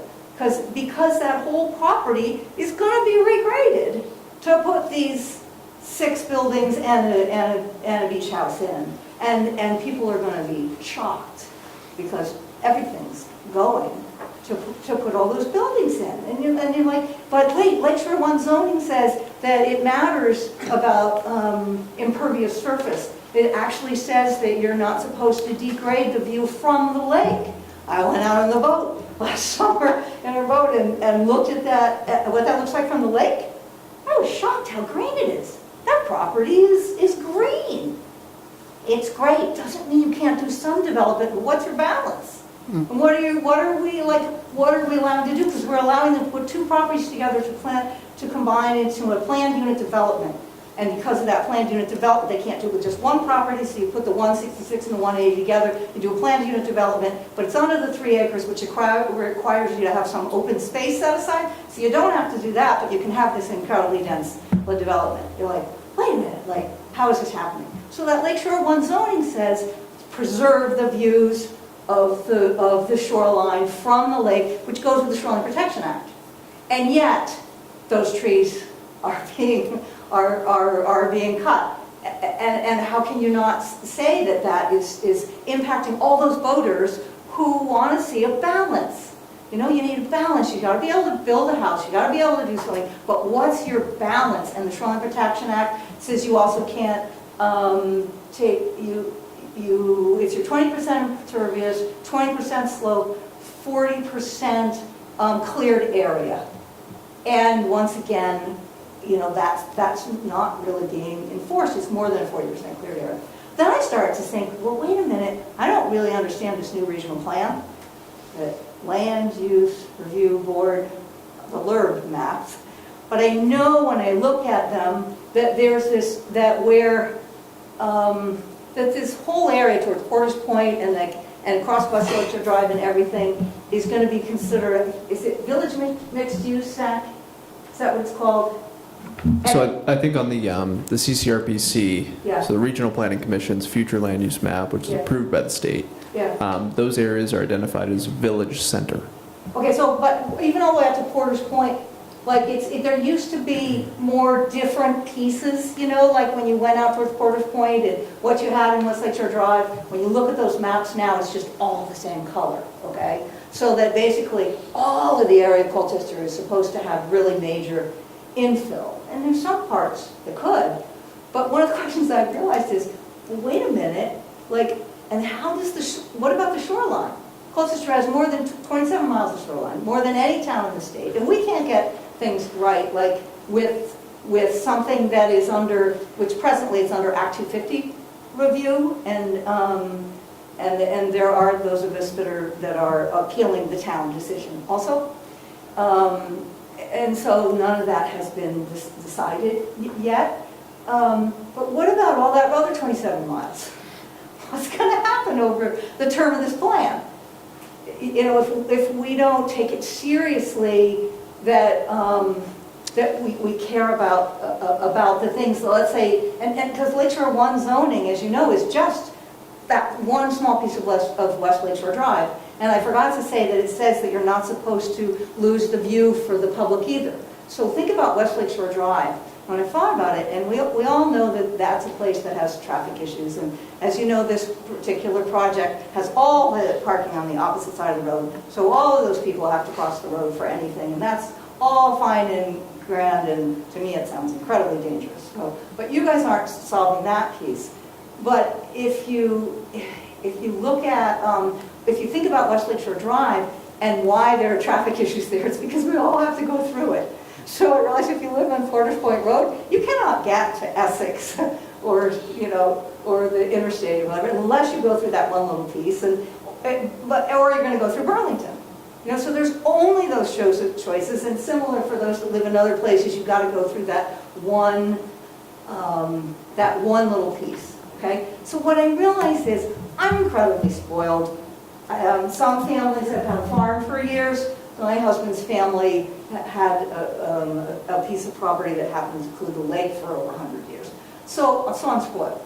So one of the reasons I love the lake so much. But you know what?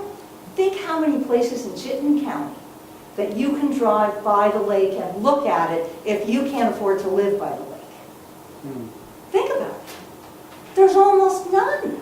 there's something down in Shelburne, it's us.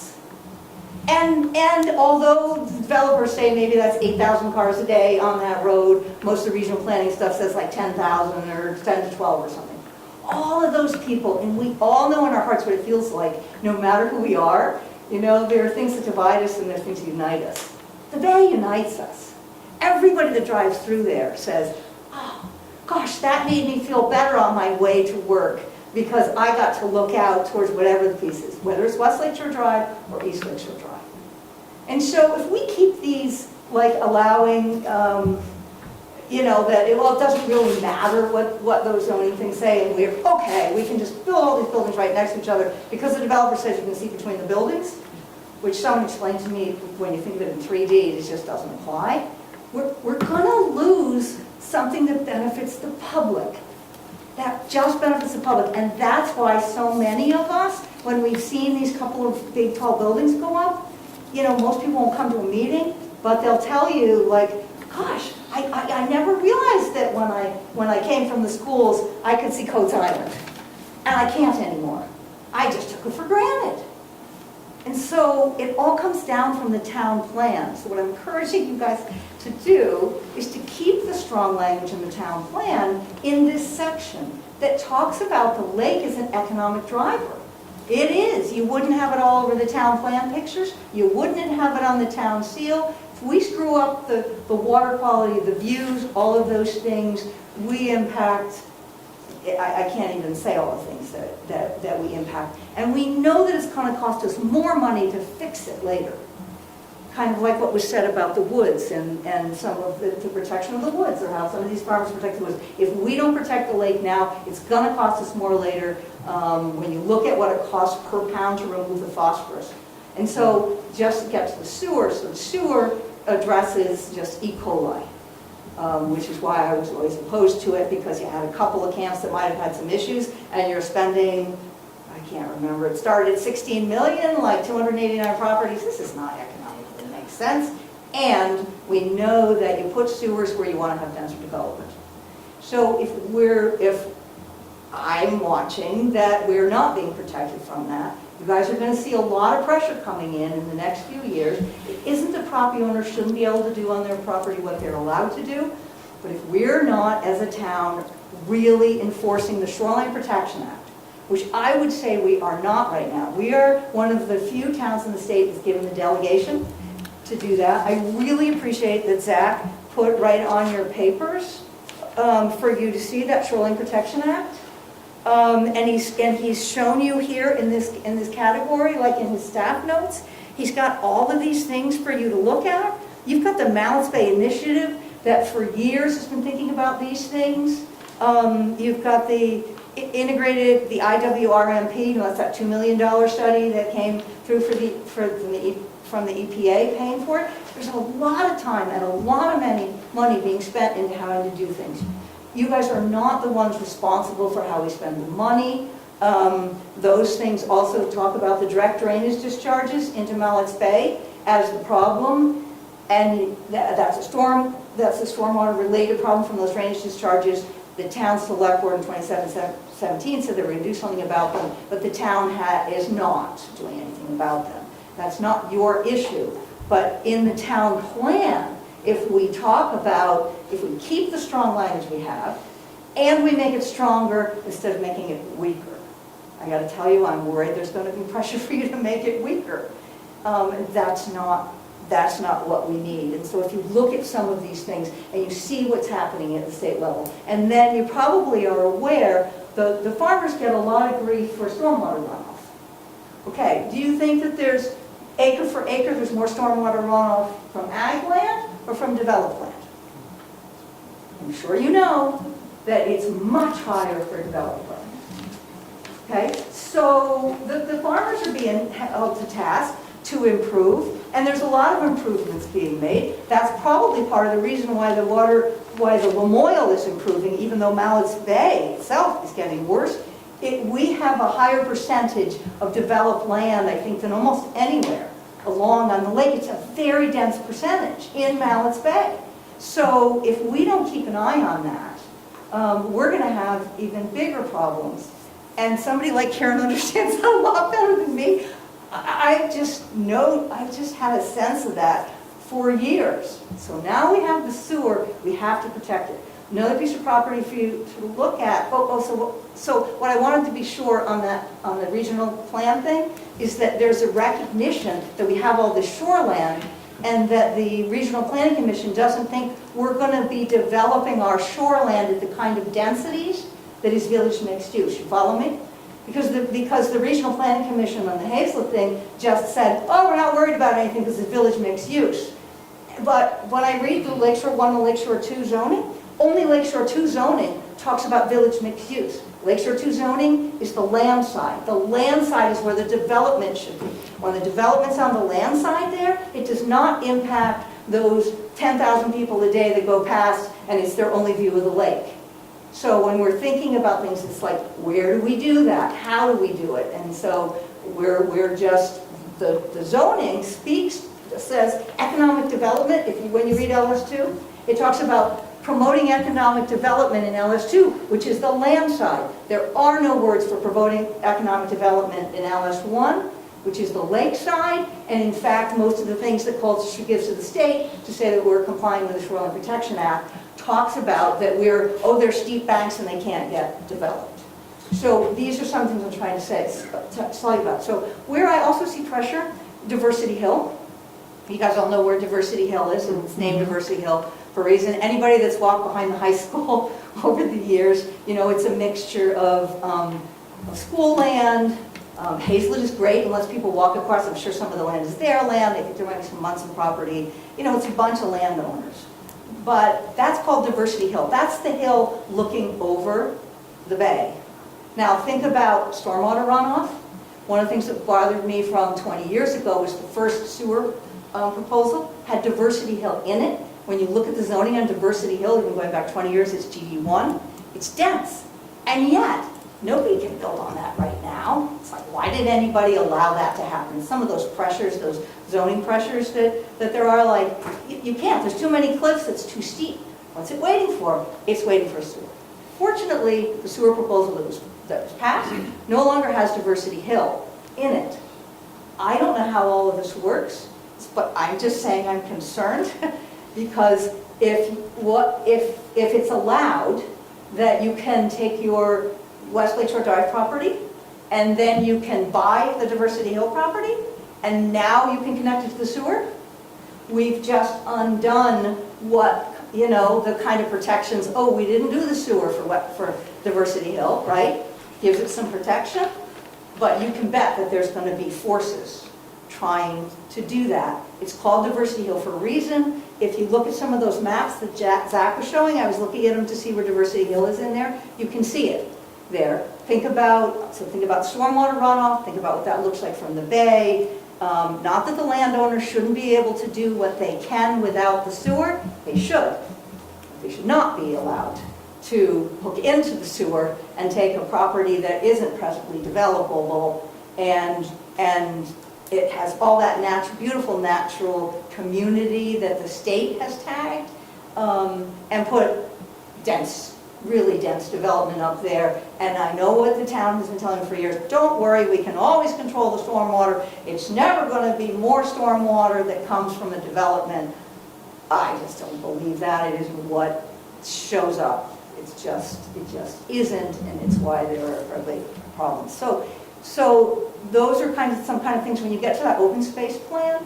I love that Zach pointed that out. I feel that Colchester does a terrible job on open space, planning. We've got towns around us that think about open space, really caring about it, not as something you got to do because the state tells you you have to do it, but they care about it. Those kinds of towns put some money into it.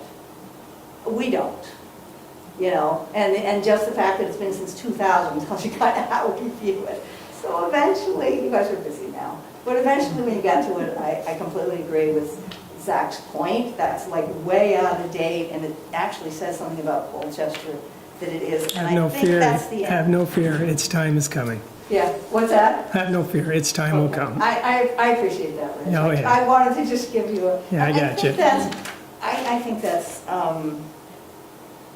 That's good enough, but I say just don't miss that the economics and protecting the lake go together, and I think that's good enough, and you guys are really,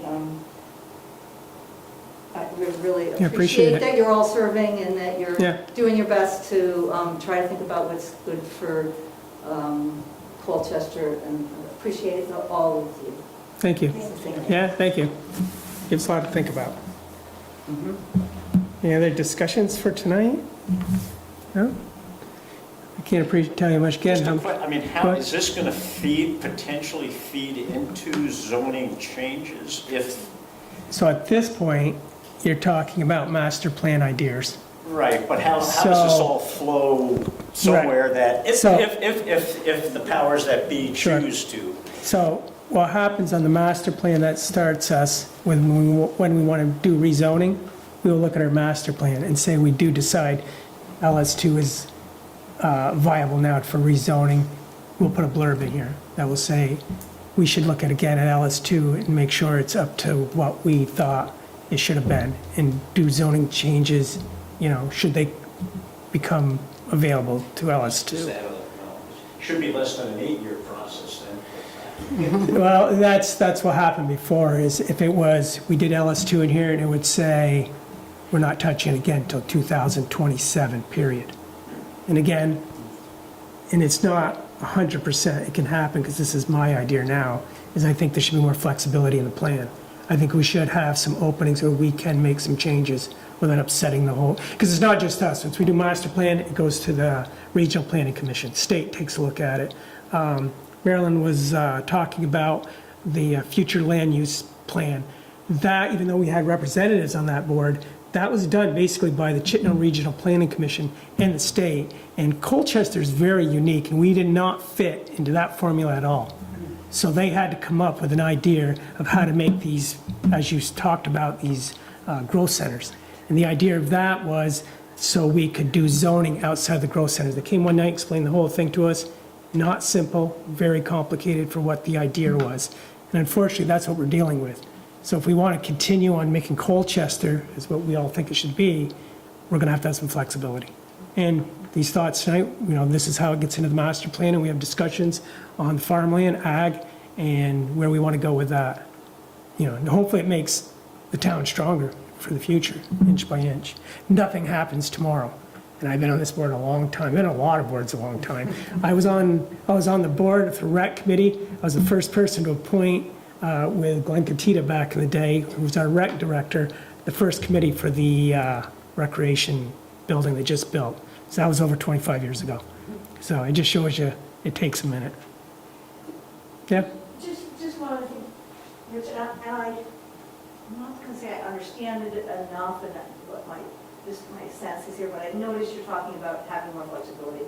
And I noticed that it was interesting, the last town plan said that that was one that it's just the LS1 and LS2 zoning, not LS3 and LS3 for you. And said it couldn't be changed in the term of the plan. I don't know, but in my take, I was feeling like, we know that the pressures for zoning, nobody ever wants to be downsized. It's always to rezone a property because you want to be able to increase its value. Right. But nobody ever goes the other way. And so I found that interesting in thinking that the former town planner, Sarah, a couple of weeks ago was possibly, this doesn't mean this is true, thinking, okay, there's going to be some pressure to change what we did as tighter zoning, and let's not give in to that. Let's give it some years to see how this goes. I would say we're not actually enforcing that zoning, so, but so I have a concern. I can see in some things like flexibility for the farmers, that's one thing, but when you're talking about your lake shore, the pressures are always to, let's do, maybe we'll get some short-term tax money. It's going to cost us more to try to take that phosphorus out of the lake later, and it's going to be more of a problem when we can't fish. But these are our short-term, that's going to reduce our taxes. Let's just, those are the pressures. So I'm concerned about flexibility that would actually mean that what you guys do that is good, that is strong, gets weak. Absolutely. Yeah, I agree. Sure, come on up or talk from there. I don't care. Yeah, so one more resource you might want to point to is because I think, again, it's always going to be a fight, what's going to be good for us, what's going to be good for them, whatever. So the changing climate is a really big thing that we've been talking about a lot where I work. Sure. And I think it's a conversation that can help, provide the reason for why we need trees, why we need the natural resources. So the Vermont Climate Action Plan has a lot of good information in it, as well as the Vermont Resilience Implementation Strategy. And that's really talking about how can we work with what we have to reduce the flooding damage that we see and basically just live through this hot summer and the next hot summer. And a lot of it is just protecting natural resources, protecting trees, simple things, but it's another reason to do it. And it's going to become more and more important. Right. And as you said about upstream water coming down and flooding your area, that there's information about that as well. You can't just protect the big streams, you got to protect the small drainages as well. Let them flow, don't give them an opportunity to hit some sort of floodplain if they flood, and downstream people will be happier. So. No, that's great. I appreciate it. No, thank you. Just Yeah. the thought, last year I was driving around, I saw all these signs down in Charlotte about conserved land, right? And then I think it's at the Charlotte Land Trust. I don't know if it has anything to do with the town or it's totally independent, but that, and I don't know how the farmers feel about conserving the land, but I mean, if they want to keep farming and get some financial help. And again, I don't know enough about that, but is that something the town can look into or help sponsor, or, I think Charlotte's got a lot of money and there's a lot of different economic world We're now. definitely not Shalott. But still, we've got a lot of nice lakeshore too. Yes, we do. There's some money kicking around, and how do we help these guys out and look for additional funding sources? I don't think there's money anywhere. To be honest with There's you. a few billionaires around. Yeah, maybe to be Not generous, here, yeah. but it is happening in Vermont, maybe not. Yeah. Charlotte, not Colchester, but It's happening in South Hero. Yeah. yes, how Bunch of rich lawyers. Yeah. South Hero Land Trust, a bunch of rich lawyers. I know some of the people there, yeah. I don't have a lot of facts, but my opinion of the land trust, not that, we're in current use, we're on land trust. They bought up development rights on a farm in Charlotte 20-something years ago. And I don't want to be quoted on this because I don't really know my facts, but I'm sure I'm right. But so the farm was going along farming, and they were short of money, Yeah. and so they sold their development rights to the land trust. Right. And they're right on the lake, okay? Lake shore property. And then, like 10 years later, the land trust, I think the land trust initiated it. No, the farmer was short of money again, okay? And pretty much you can always plan on that. You can always be a farmer short of money. But, so the land trust thought, well, if we develop the lake shore, it's preserved in perpetuity, right? But if we develop the lake shore, build some houses, sell off some lots, build some, starter houses, and then we're going to get a whole bunch of money. And we can go up to the Northeast Kingdom, we can conserve a whole lot more land, because it's cheaper to buy it up there. And the farmer will have to give him a little bit of something, because he's no longer able to profit. He was still able to profit when it was preserved. Once it's built houses, you can't profit anymore. So, and he's short enough money that he's going to agree to this. So, we'll give him, I don't know what he gave him, 1,000 an acre or something, and they got that 1,000 acre. I have no clue what they got, but they went to preserve a lot of land. And then other people that I know since then that are, and I'm not going to name names, but have some land, and they're getting old, and they, a particular person does not want to see it developed. That's totally out of the question. But so he went to the land trust and said, do we conserve this? But he wanted to sell it to the land trust and get money, and no, we don't give you money for this. You just, and I think that the land trust is smart enough to figure out who really needs to get money and who is going to just donate it. And so that land is conserved by the land trust. But, it's a temporary situation. That's my opinion. But you watch, it won't be, I'm not going to tell you where it is or anything, but Sorry to hear that. give it 10 years or whatever. It's, when the guy that gave it to him is dead, it's gonna, they'll trade it for it. I don't know what's gonna happen when they develop the Northeast Kingdom, where they're gonna put money, but that's about all I got to say. I just don't believe in that kind of thing, and I don't really believe in the land trust only joining because you have to. Not the land trust, but the current use only joining because you have to. And, it is a good program, it just shouldn't have to exist, because they should be able to tax it at the right rate. And the other thing is, it's not Colchester's fault, because Rich can probably tell you, I think I'm right, that it's all state laws. Like, Colchester couldn't, that they have to, by law, that's why we're reappraising. By law, they have to tax all land at its highest value. And, there's no way around that. Am I right? Just like being in a current use. Well, or you join current use. You gotta be. So they force you to join current Prices use. that's value. And so that, and I look at it like, that way Colchester still gets paid its taxes. It comes from the state.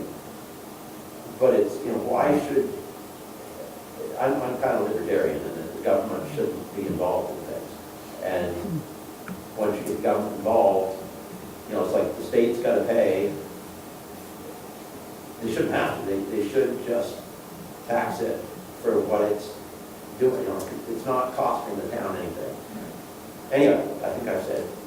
That's absolutely value to this, because inside this plan, it does talk about one of the tools we should look at is land conservation and how to do that. So this is all valuable information for when we start talking about putting this to tax, is what our thoughts should be on it. From conservation easements, where it would just be the forest, or it would just be the river and the floodplain. So what you guys are already protecting anyway, Yeah, we're doing it already. then let's pay you for it.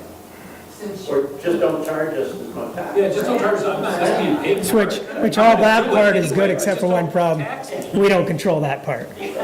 We can offer you the tools that are out there, but we don't control the tool. But I appreciate that part of the conversation. When you go in your next election for state, whatever. Yeah. But we So- could have a conservation, or a land trust could be part of your recommendations? It can be, it is now. Yeah. It's one of the tools that we recommend that should be offered. Yeah, and the, Is it viable to the people now that are working the land anymore? From what I hear, maybe not. yeah. And honestly, I put the numbers together myself, and we even though our parcel now is small, Yeah. it's too small, and to buy it out, there's not enough. My little parcel would suck up all the money that the state's got in one shot. And we looked at that 20 years ago, 15 years ago. We actually had a meeting at our own place. And when the value of the land came up and how much money was available, nobody's going to give it all to one little place in Colchester, which is different than Charlotte, South Huron, these areas.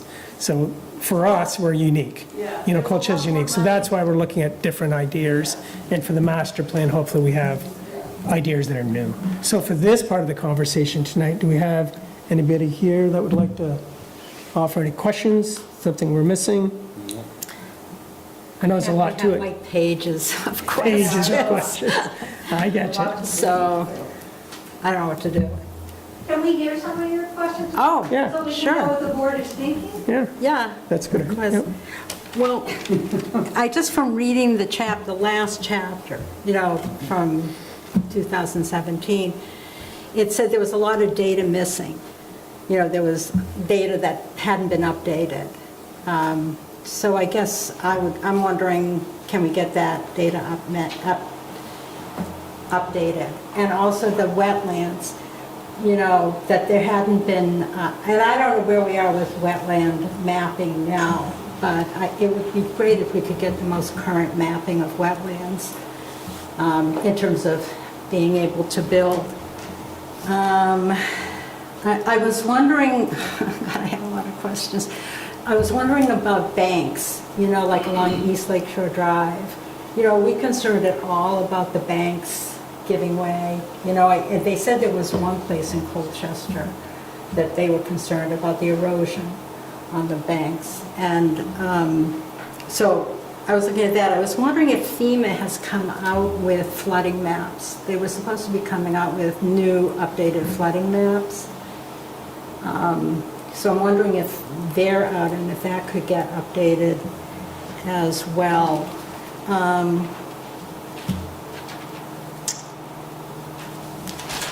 me just see. I mean, I did write down organizations I'd like to hear from. Okay, well, that we can do ourselves. Okay. Sure. And let me just see. So it said, was there anything missing? So again, the status of the wetlands.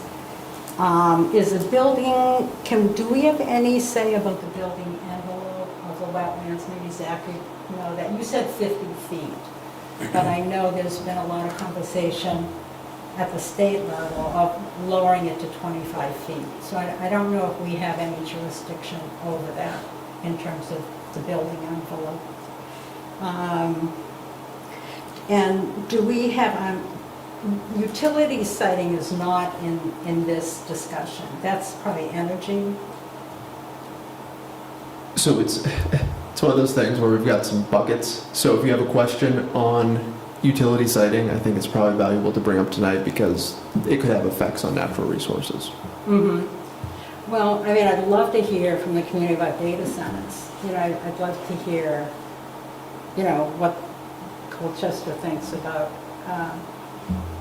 you know, I don't think we're at any threat of that now, but I'd be very interested in hearing from people about what their thoughts are on that. I know there was a lot of debate, because I was on environment, about the siting, you know, of wind towers and electricity towers, you know, where they were sited. So I just didn't know if we have any jurisdiction on saying where those can go. I just, you know, I'm just kind of curious what happens. It looks like St. Michael's is struggling right now financially, and I'm just wondering if we're thinking about if it possibly goes up for sale, if we're looking at that in the future and have any ideas for that. Protection against invasive species. I know a lot of boats are coming in, and I'm just wondering about when you talk about the bay, about keeping, I know the LCC, the Lake Champlain Advisory Board is very concerned about invasive species coming in as well. And let's see. So I just wanted to ask, it gets back to something you were saying about private property rights in terms of the corridors.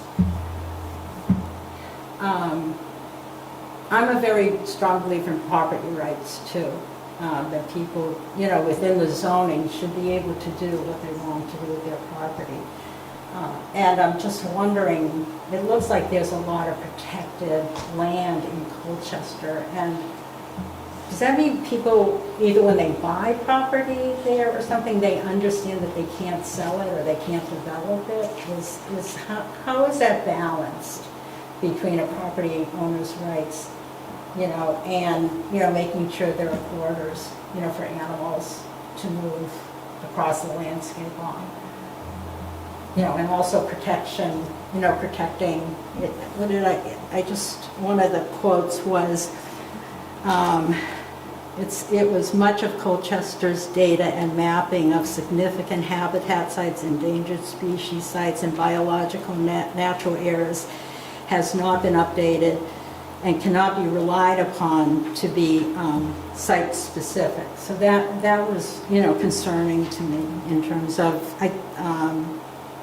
and that Colchester was recognized for supporting one of the greatest, this is like really interesting to me. Colchester was recognized for supporting one of the greatest biotech diversities of any town in Vermont.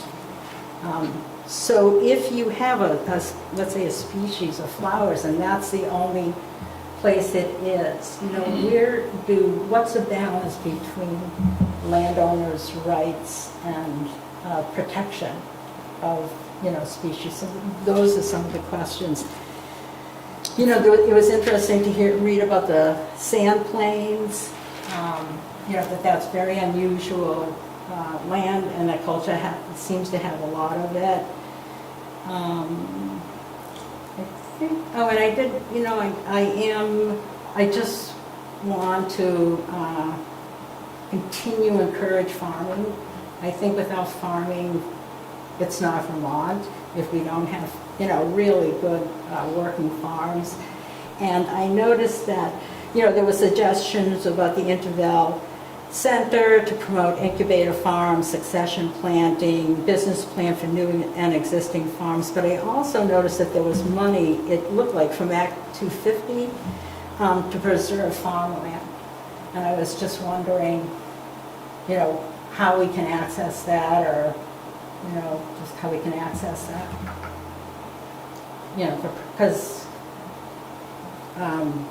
I'll just say for myself, I would pay higher taxes if it was going into some kind of conservation program to preserve farmland in Colchester.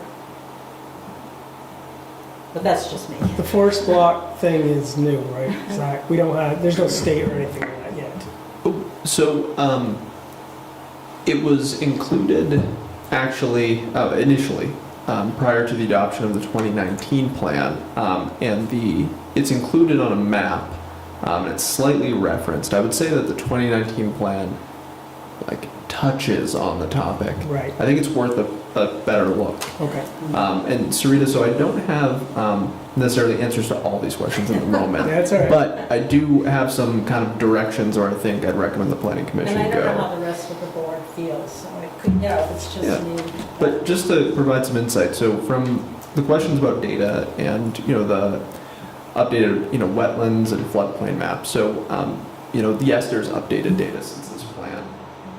Our intent is to, provide a draft update with that updated data and work with the Chittenden County Regional Planning Commission to update those maps with the most recent wetland information available, as well as some of these other things we've talked about. I do think that the item you referenced about significant habitat sites, that Colchester specific data and mapping kind of goes back to the 2000 open space plan, which, kind of more of an in-house plan at the time. Now that, an update to that, we'd likely recommend that you kind of go for alignment with statewide data, just to kind of set the stage there. Let me check off a few items on my list. Clarification on the building envelope of wetlands. So I believe there's been some news. I don't have all of the details, but in certain designated growth areas, there's been a reduction from the 50-foot wetland buffer requirement to 25 feet. Really intended for those designated growth areas, not most of what you saw on that map tonight.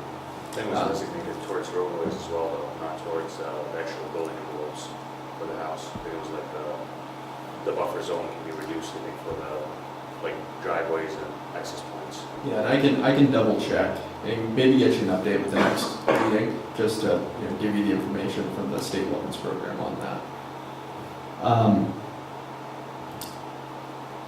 The question on utility siting. So, if you have an enhanced energy plan as part of your municipal plan, the Public Utilities Commission will provide your plan with substantial deference in the Section 248 process. So if there are certain protections that you want to include in this plan, it's good to call those out in this section. Granted, it's not, you want to still be specific and have sort of an underlying basis for that recommendation. But that is, an option on the table there. And related to kind of the private property rights and how you kind of balance out the private property rights versus, larger concerns about impact on biodiversity, and that is sort of a balance that I would kind of defer to you all to see, okay, commissioners, where do you land on it? Because you can do less or you can do more. From the staff perspective, there's certain parts of our regulations for subdivisions that I think they're already requirements and they could be tweaked a little bit to be more effective. So when I look at open space requirements and planned unit developments, for example, when are you requiring them? And then what criteria should the DRB be using to say, yes, we'll accept that open space as meeting this standard, or no, please go back to the drawing board because a 100-foot buffer around the whole thing doesn't meet our, regulation. So there could be something to look at there. It's not a wholesale change, but maybe it's making a regulation more effective. So likely we could have more discussion on that. And one note about, funding for, farming and, I do believe, I'll just clarify that my understanding is that agricultural soil mitigation funding, which goes through Act 250 development, applications, then is administered by, I believe, Vermont Housing and Conservation Board, possibly other entities, but speaking a little out of turn here, to then fund conservation projects. So there's kind of layers to that, right, about how you get to implementation. It's not quite like it goes back to the town to then fund a priority locally. It's, to a statewide organization. So a little bit of nuance there. And then I've noted the other questions here. I don't know that I have answers for you on them, but they are recorded. Just updating, we are looking at this chapter from 2017 or whatever, and then just wherever it's at needs to be updated. Yep. Just note that. Absolutely. It'll be our intent as staff to get you updated text on this chapter as a follow-up from this meeting. So Thank you you. expect to see that hopefully soon. Yeah, this text will references the circle that you'll highlight constantly. Oh, that's going to disappear. That's all gone. Yeah. Actually, there'll be a change in agriculture.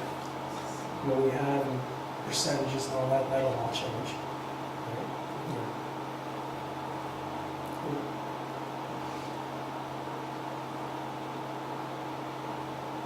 Is there anything you thought was missing from this? Like, like the flora, the fauna, I was just trying to think, like, what else are we missing in our plan? And I just wanted to clarify too, we did have the Chittenden County Regional Planning Commission with a very ambitious plan. They are, it's, all the towns, especially Chittenden County, have been mandated to build housing. And our schools are pretty significant. What was the range? From like 700 and something to 5,000 by 2050. Those are units they want built in just Colchester. Well, I think I think Kathy answered that Colchester's doing well, building.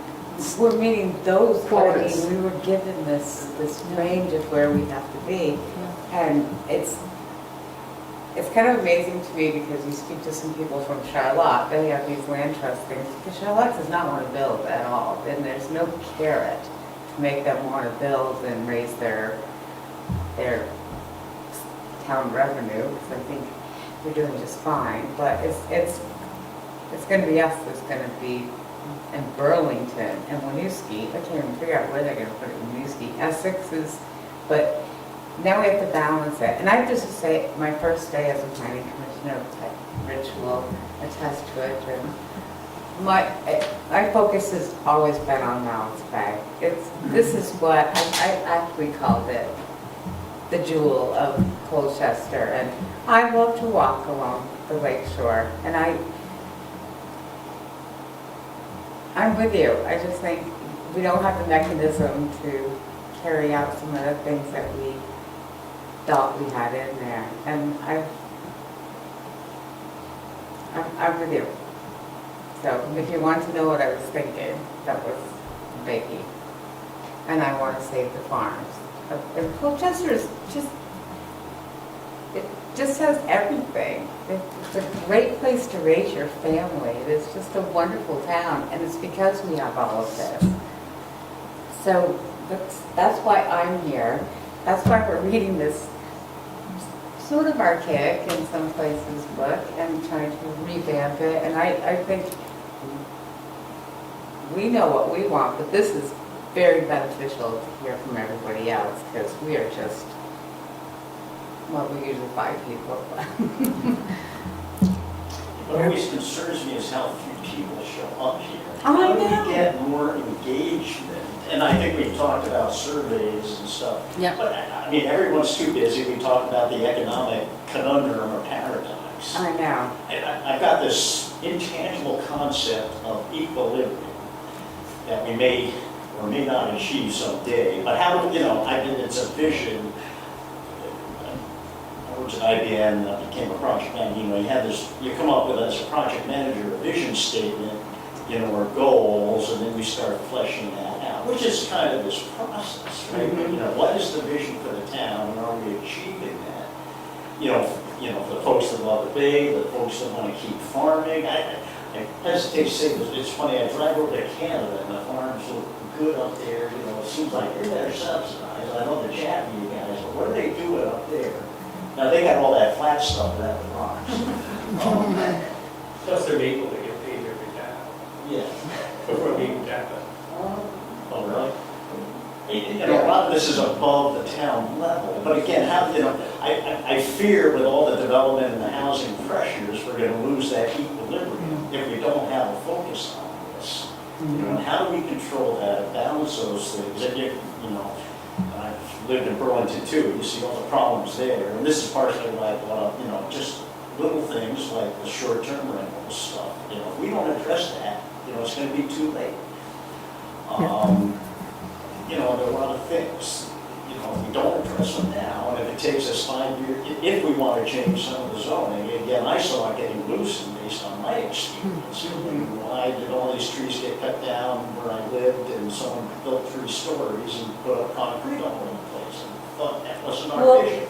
Honestly, that's why we're here. They didn't even mention it in 2019. That was not an issue at all of the short-term rentals. Now it is an issue. Right. It's just, I realize this is more environmental, but still, one thing affects the other. Absolutely. Right? So how do we get ahead of that ball before we lose it? You're right. And what's the, we'll never get achieve equilibrium in that balance between economics and environment, but what's the best we can do? And I think, we're doing decent. I was going to say I saw an eagle fly by this morning. And I love seeing all the ospreys going up to the sandbar. So we've got a lot of goodness. But how do we not lose that? Right. So I got a comment. Sarita, I'm going to pick on you a little bit because you are in the legislature. Wendy is too. Oh, thanks. Okay. No, but you made the comment. So you said, and I hope I got this right, that you would be happy to pay more tax to preserve some land for, was it animals to move? Is that what? Or No, For farms. farm? Okay. Yeah, for current use. I mean, I would be willing to pay more taxes to Okay. preserve farms. Okay, that's a little Yeah. different than what I was thinking. Yeah, The So, corridor thing too. so if you're saying that you'd be willing to pay more tax, so that, like, basically the property that you're paying tax on is not farmland, and so, it's a house, right? So you'd be willing to pay more tax on your house because farmland was not taxed. Now, I'll go along with that. I thought what you were saying was, and what I'm getting at is that the reason and I may be wrong, but I'm going to say that the reason the town is allowing Hazlitt's to build the 3-story structures there, it's because they've owned that land for a long time. And the town has been taxing them. I don't know what they've been paying, but it's lakefront property, so they've probably been paying pretty good tax. And so the town, you may laugh at this, but the town may feel guilty and not want to say, oh, you can't build on this, because they've been taxing it all these years. And so what I'm getting at is, and I may have lost my train of thought, but the reason that things are so expensive, everything goes down to the fact that we pay so much tax. Okay, if we didn't, you got to think the other way around. Let's pay less tax, and if everybody pays less tax, they don't need to sell their lakefront property. They can afford to own it. They don't need to be government subsidized. Right. The reason the government has to subsidize things is because government has been taxing everything. And I realize it's probably too late to correct that, but we don't need to make it worse. Have I gotten my point across in my weird way? Yeah. Perfectly said. You know, can I just say? Go ahead, I'm going to knock it up on you. So I'm really extremely worried right now about Vermont. No one is moving here. Our population is going down, okay? So that's one thing. We have the oldest demographic in the country. We have the lowest birth rate in the country. And I just don't see, it just seems like there's less people. I think what you were talking about balance, has been in my mind in terms now of trade-offs. You know, what are the trade-offs that Vermonters are willing to make? You know, and then we have, like what you were saying, we have to hear from Vermonters. You know, we can't be making these decisions because I think the trade-offs are going to be big that we're going to have to make. I mean, I look at the cost of the schools that have 100 kids in them, you know, and those students costing, you know, $25,000 to $30,000, you know, dollars a student. You know, that's expensive. Is that a trade-off that we want to make? Because it is good for the community. These community schools, people love them. But we all pay in terms of school taxes, we pay to the state. They're all consolidated. So we all pay for that. So I just think, I'm thinking of what are the trade-offs, and I'm thinking about how to present them to people. Like, what do you want? You know, what do you want? What is a trade-off you're willing to make? Because I think that's where we're headed with Vermont, because we cannot, it is unsustainable, the taxes right now. Right. The elephant in the room is education. Education and healthcare. Taxes. And healthcare. Healthcare is a huge driver. Yeah. So we're gonna. Sorry. That's all right, that's Yeah, perfect, we're gonna wrap it up. We're just not No. our purview here. Right, but you're right, you're absolutely But right. how do we, All right, so for that's why tonight, you're this. did you get enough for commission discussion for us when we just discussed this? Did you Well, get enough so I flavor of have- what you need? I have a little bit more for questions for you all related to Okay. evaluation of the policies Okay. and actions, which we can wrap up in a minute here. Okay, But I think just to note for folks, you know, I think this is useful for the planning commission to hear, because, you know, again, you know, the planning commission benefits from folks coming and attending, speaking their mind, and letting them know kind of where the direction should go. I do want to note that there are a variety of other topic meetings planned, and they're available online. So if any of those remaining topics are of interest to you, please check out colchestervt.gov/townplan. There'll also be a survey online available there pretty shortly, which will be discussed later. But I do just want to note that those opportunities are available as well. okay, so I thank everybody for discussion right now, so we'll have, Zach's gonna give something for the board here. We're gonna move on, and so we can get to these next, we actually have a survey results that we put out, and we're going to do a new survey that we wanna discuss, and I wanna make sure we fit that in tonight. Okay, so now it's for, go right ahead. Yes, so just to kind of wrap up this section All here, right, there were policies and actions in the 2019 town plan, and this is not something we necessarily need to discuss or dwell on tonight, but some items here that kind of stood out, relating to continue to look at the integrated water resources management plan. Generally, these sorts of policies are pretty, still agreeable in many ways. But if there's anything you want to see changed or modified here or even removed, getting that feedback would be important for us. Or even if you want certain topics referenced here that you heard about tonight, we can draft language for you. Is it under actions too, or are we just talking policy? We can get to actions as well. I can turn to that page because that's a little more actionable, right? right. So should we maintain the community rating system? Again, for background, that provides reduced flood insurance premiums for people in the floodplain, and in exchange for the town doing a bit of work to advertise the risks of being in the floodplain. Some other activities. For myself, everything's still relevant. Yep. I don't see any changes. No.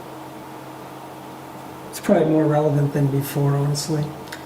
I think, Yeah, so the one note just for you is that due to, there's been some changes at FEMA that have made Really? that program and our communication with that program a little less stable than it's been in previous years. I think if it's your intent for us to stay enrolled in it, we'll do everything we can to stay enrolled in it. Good. So I'd recommend action 2 be reworded if you would like to keep it, but basically adding in additional river corridor protections and fluvial erosion hazard zone areas. Right now, you've got those protections on the Lamoille and Winooski rivers. There's a few additional streams that could benefit from that. They're already under the jurisdiction of that 85-foot buffer I mentioned earlier. Could be an action item that remains in there. yeah. It was not met in the term of this plan. Yeah.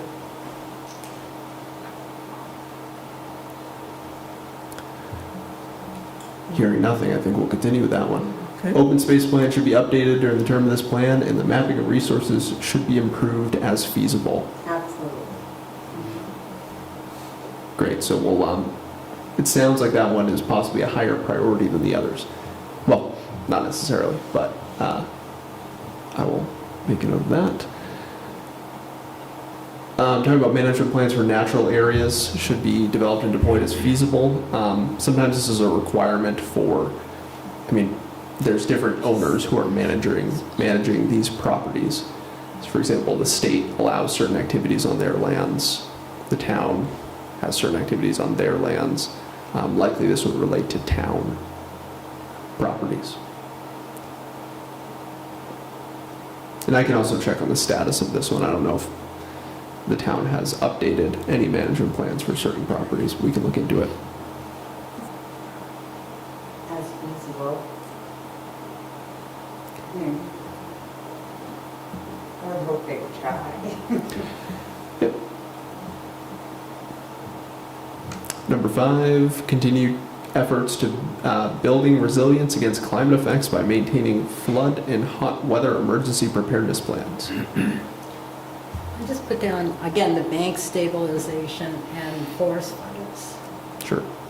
Just, what we might be seeing coming our way. How do we prepare for that? Okay. So we could possibly put some policies or actions, draft some language to those.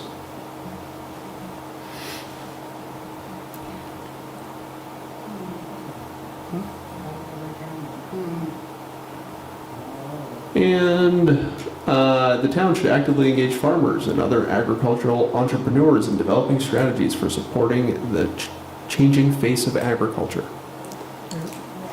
There you go, for Seems like sure. you've heard that. All right. And I just put down that I think we should have a special meeting. You know, we should dedicate a meeting to hearing from farmers or people in farming, agriculture.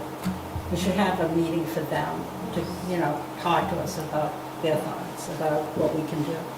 No, that's exactly what we got. Oh, Yep. okay. Or, yeah, so Unless you want to word it specific. would you like, because you've heard some ideas about different ways to support farmers tonight. Would you like us to look into some of other communities, what other communities are doing, to bring you some options to see if we can get a little more Anything? specific? Yeah. Okay. Does the AMU come under that as a sub? That would likely be supported as part of that. I mean, I think there was some language in 2019 about expanding the AMU district. So having a conversation during the rural lands section may be useful. Okay, perfect. Okay. Thank you. All right, so moving on the agenda to town plan follow-up items. Does that make sense as the next step here? Perfect. Great. Thank you. So, one item in your packet was, oh, we got a lot of items between here and there. All right.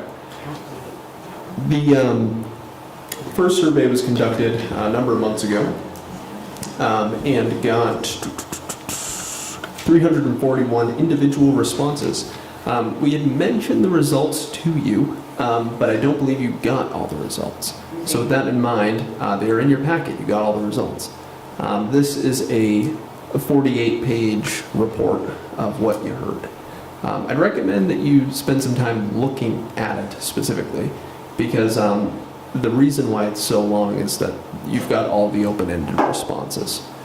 And those are really intended to help you kind of understand what what the vision for Colchester is from every single respondent.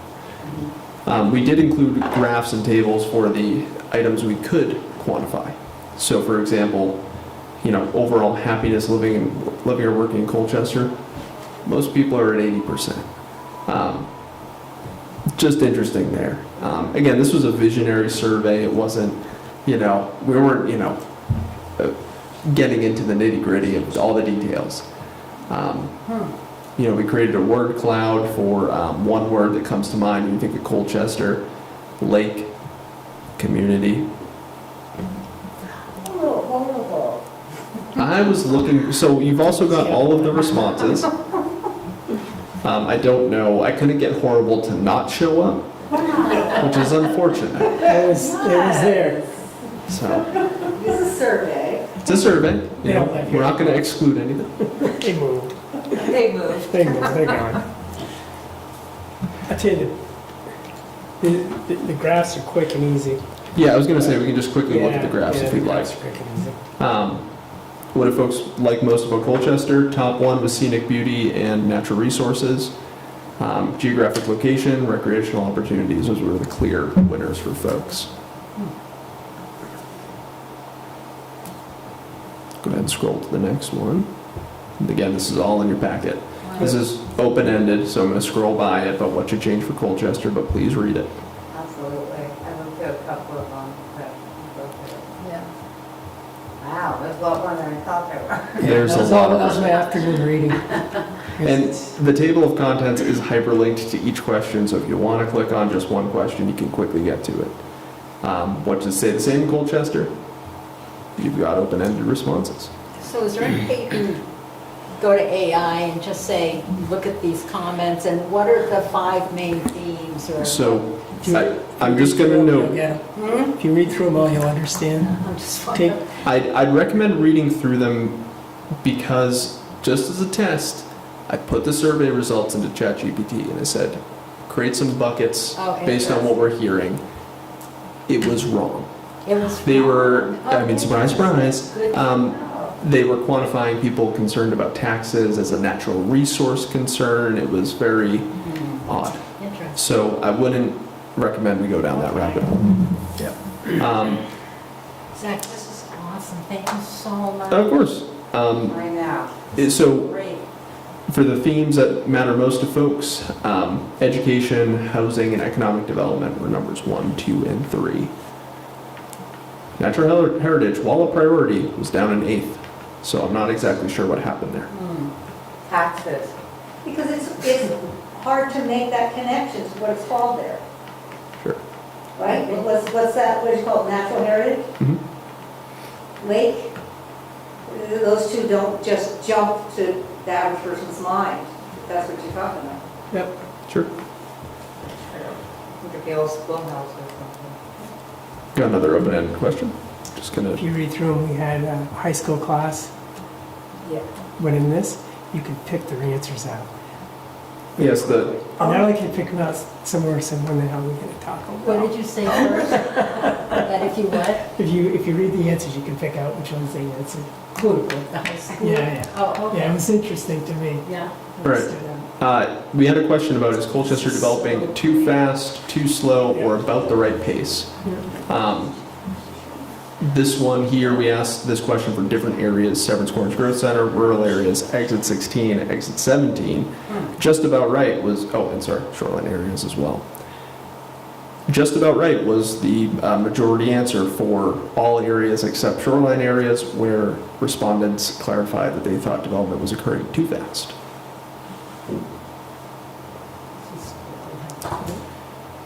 We asked what Colchester needs for the following uses. People generally were requesting more restaurants, entertainment, housing, retail, some outdoor, well, yeah, those are the main winners of more. One thing that is surprising there was, we talk about farms all the time. Yeah, agriculture and forestry says no more. Okay.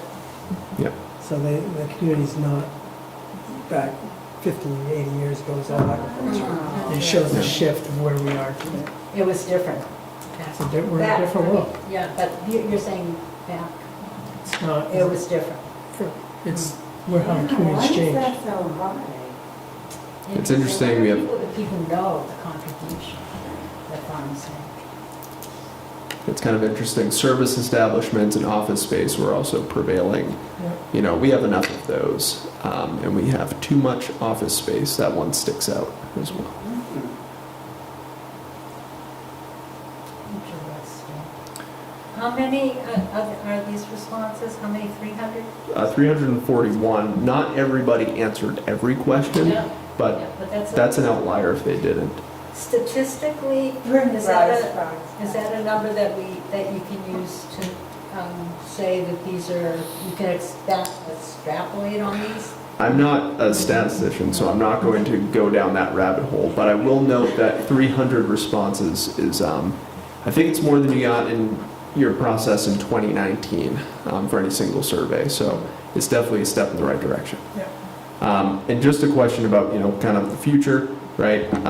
How do people want to be engaged in these items? This one's pretty obvious. You know, the people that fill out digital surveys like digital surveys, believe it or not. Biggest one is the digital survey. They want direct contact and they want tabling at events they're already attending. So we can kind of think maybe in the fall here, if there's any events we want to kind of pivot towards, you know, maybe that would be useful. You know, there is going to be the fall market at the rec center and we'll plan to be there.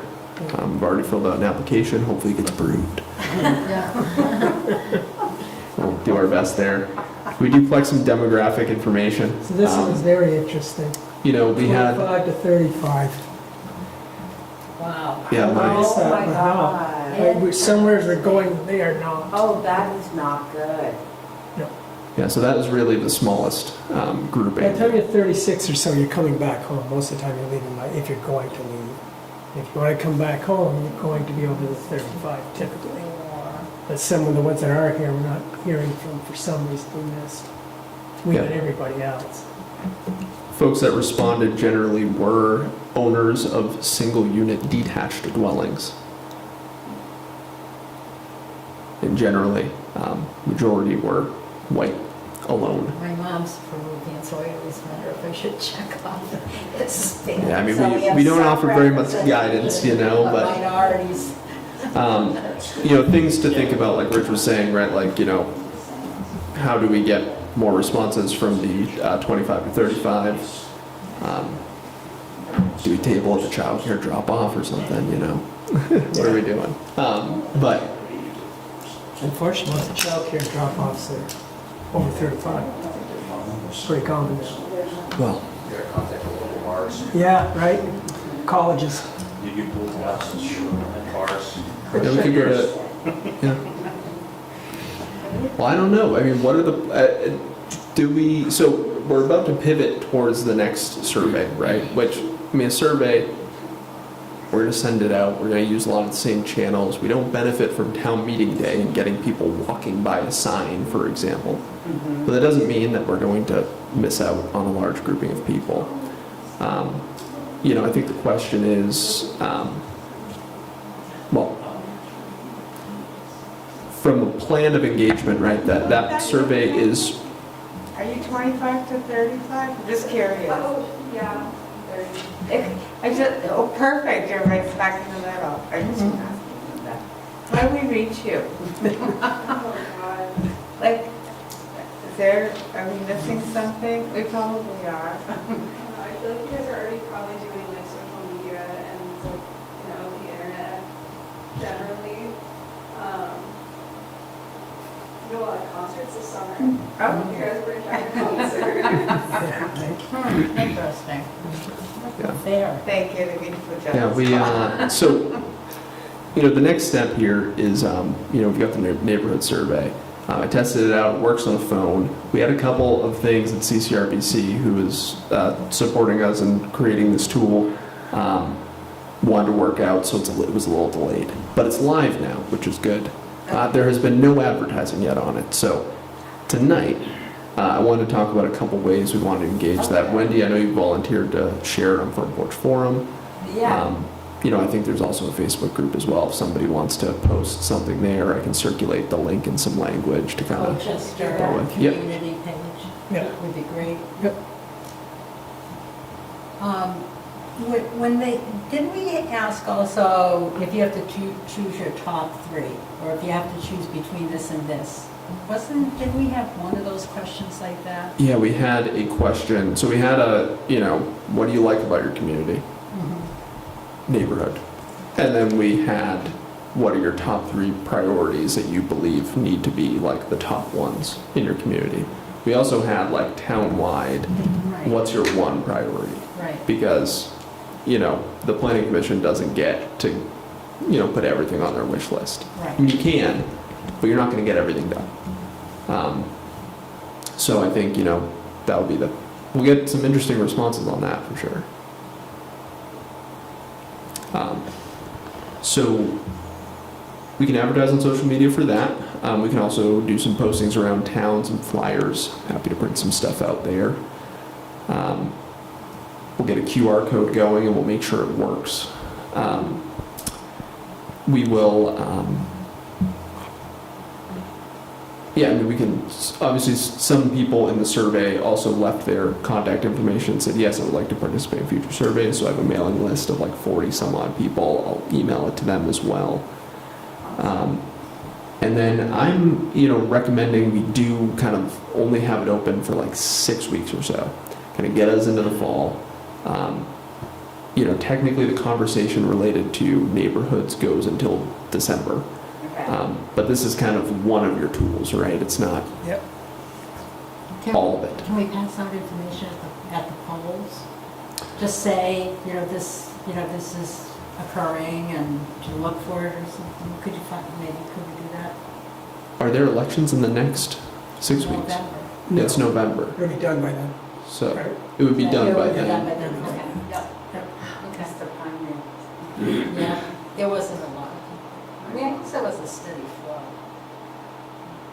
And then we But I think 25 to in 35 year November old. it will be a lot. Are there any other ideas folks have about, previously we emailed it to, a couple teachers at Colchester High School. We could do that again, That's a great idea. especially as school starts back up. I just want to say, I was looking at Colchester school data today about some of the kneecap testing, and Colchester is rocking it. I mean, in terms of student performance, they're doing really, really well in literacy, and in math, I mean, above the state and at the national level. So I think I'm just so happy. So I just wanted to say, put that out there. That was good then. Definitely. Well, if you have any other ideas about it, feel free to reach back out to me. I think I have an idea, but I'm going to just email it to you. Okay. Something that I learned. Yeah, and I mean, you know, we will advertise it on the town's Facebook page. I don't know that 25 to 35-year-olds are on Facebook, unfortunately. Probably. The town has a Facebook page? We do. No, we have a Facebook. No, I don't know the The Facebook. community one, but we have a website. The town Okay, we have a website, we have a Facebook page, we have a Links. newsletter. So, I mean, there are ways to reach people, but, you know, I think I'd like to try to get more engagement. So, you know, I think we'll do what we can. I wanted to ask, I thought, and I'm going to say this wrong, but I thought we really had to make an effort to meet with a group of historically marginalized group. Don't we have to make a real effort to get their input? Yeah, so our engagement strategy needs to be, you know,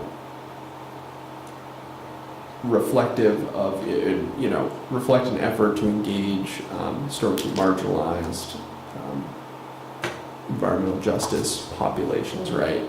We have to incorporate that into our planning process. So, you know, ultimately when we talk about, you know, a neighborhood survey, right?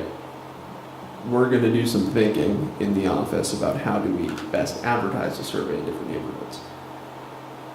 There's different meeting places in different neighborhoods. There's different places people stop by in different neighborhoods. So we're hopeful there's ways to do that. You know, one barrier could be language, right?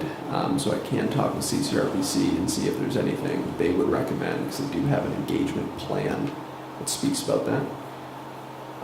So we can touch base on that, but really that's kind of an overall engagement strategy, right? So we, it's definitely not something to think about just in one aspect, but really in the whole process. All right. Anything else there? Thank you very much. Yeah, excellent. Really, really appreciate it.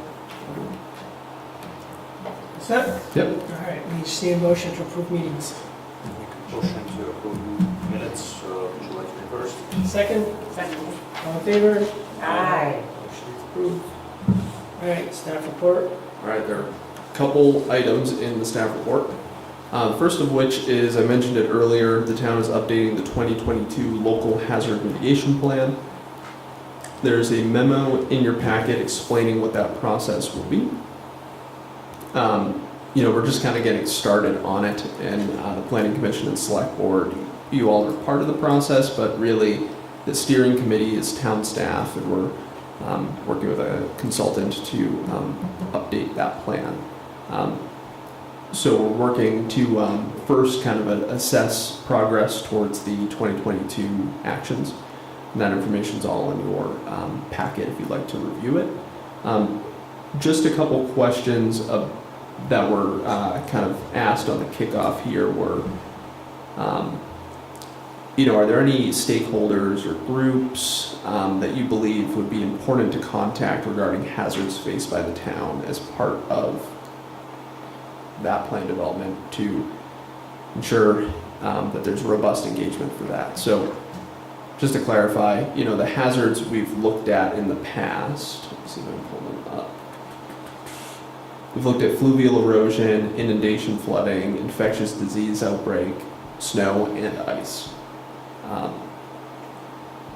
If there's anybody you would like us to reach out to, you know, we of course will do some thinking on this. But if there's anything that comes to mind, either let me know now or feel free to email me. I mean, I think of and I don't know his name, but the person in charge of emergency response for the state for flooding. I don't know if the community knows what to do if there's a flood. You don't know if they know where to go or how to respond. I'm not sure.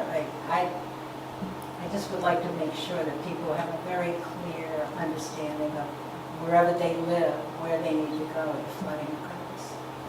Sure. Does anybody else feel that way, or is that just me? I don't think about flooding. Yeah, I think most of the flooding is like seasonal camps. It really doesn't really, Because we're too high up? you Yeah. think? Yeah. We have any rivers that are above us. you're not getting any flash flooding or anything, so it's all well. Okay. So Maybe maybe about it's not timeline for it. really, just. Yeah, I mean, there's Just definitely, thinking between these two rivers, I just wonder if they rise, but it won't, they will never rise. I think there's gonna be quite an advance notice on it. If Yeah? Yeah, if we start rising, because we're at the mouth of the river, so Okay, it's, gotcha, right. and also, there are property owners in town who have been, cut off by floodwaters in the past. And those areas are pretty well identified by the town's emergency management director. And then the other item is just about if there's specific hazards you believe should be included in the plan. So really we looked at, natural hazards in 2022, but there's other hazards, technological and societal hazards. And if you are concerned about them, please let us know. We would like to include those in the plan. I think there should be something specific about data centers in it. No, I think you're worried about the wrong thing. I did some research on that. Yeah. All data centers, they spend about 10 cents per kilowatt hour. We're at 25. I don't think any data centers are going to come up with this. Are you talking about the big ones like going up in Utah?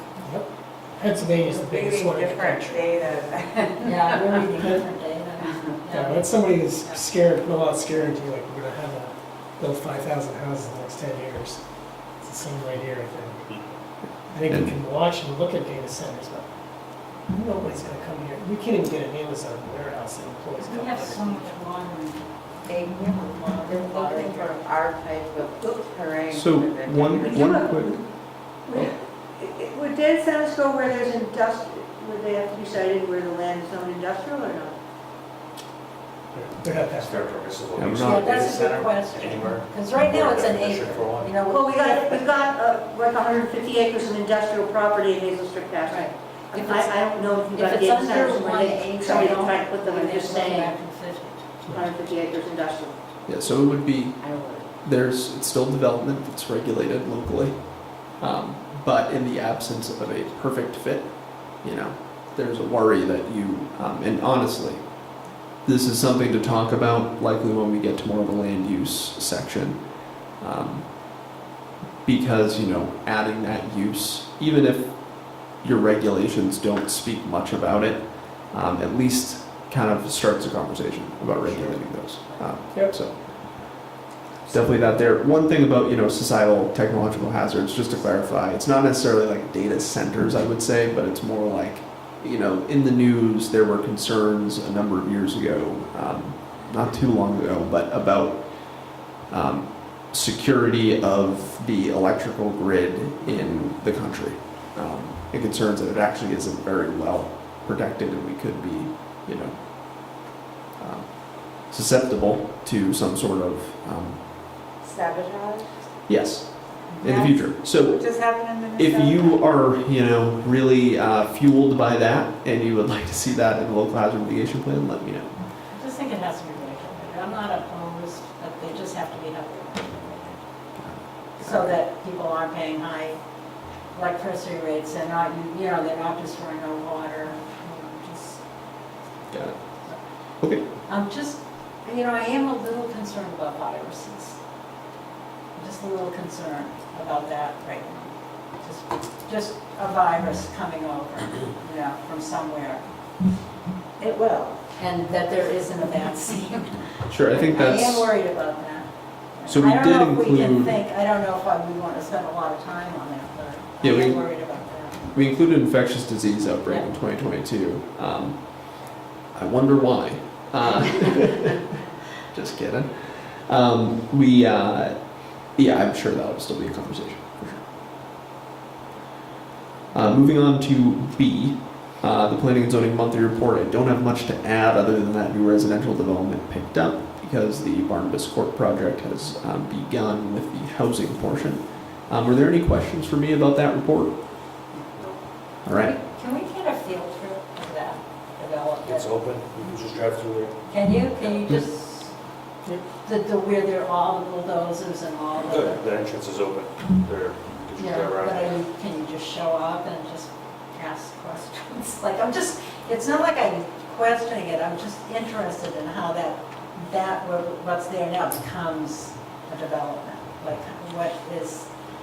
I'm curious about the process, Are but I you don't. talking about the Barnabas Court, or are you talking about the Severance Quarters project? Seven schools. Yeah, so that one, I don't think you can just drive into that one unless you have a very capable I was vehicle. like, oh, okay, great, I just show Like up. maybe Vladimir drives in there, but I wouldn't drive in there. We could eventually, I mean, I think, right now it's in a pretty raw phase. It is? They're doing a lot of work. Yeah. I mean, but it looks like they're putting sewers in, right? Sewer? I mean, I They're don't- installing utilities, yeah. Yeah, I don't know, so I'm just like, are sewers going in now, what's the next? But maybe it's just me, I'm just very curious about the process, how does that become what it's going to be in, 4 years, 3 years? Yeah. More gravel and asphalt. Big checks. Buildings. Jeff is a YouTube video. Yeah, we can start a time lapse over there. All right, last item in your packet under 6C was a 60-day advance notice of a Public Utility Commission application for a new telecommunications facility. This is proposed on the same parcel as Creek Farm Plaza, but it is closest if you're looking for a landmark near Florence Lane. Florence Lane, which is off of Main Street, it's kind of in that Y where Route 2, sorry, not off Main Street, it's off Roosevelt Highway, where Main Street kind of Y's out. So this was included in your packet. There's no action needed for you to take. It was just addressed to the Planning Commission through Rich, so I just wanted to make sure it was there for your information. An application has not been filed at this time. If one is, you'll be notified. It's not a town regulation. So, this is under the Public Utility Commission's jurisdiction. So an individual complains about that, they would have to go to the state, correct? The best place for them to participate is the state, but someone could come to the Planning Commission or Select Board and ask you to engage with that process. So just keep it in mind. Take a look at the application. It's for, I believe, a 140-foot facility, so it's quite tall. Go ahead. Everyone, this is what I'm here for. I'm one of the attorneys representing Harmony Towers. So if you have any questions, my name's Emily Garrett. I'm with Dr. Martin. We're happy to answer questions, but I won't keep you guys tonight with my presentation. So you waited all night for the very last item. I'm sorry. That's what I'm here for. Did you sign it also? Your name? I can't on the way out. Okay. I'll make sure. Yeah. Thank you for Yes. letting us know. Now I feel so bad. Put her on the spot and everything. Not the longest meeting I've done, trust me. It's just, Appreciate it. And I think on our end, it's state level. They control it all. So unless we engage, we're not going to at this point. All right, so this is it for us. Anything else? That's all from staff. Need a motion to adjourn? I want you to be adjourned. Second, all right, all in favor? Aye. Adjourn. Thank you all. thank you. Thank you. Thank you for your patience.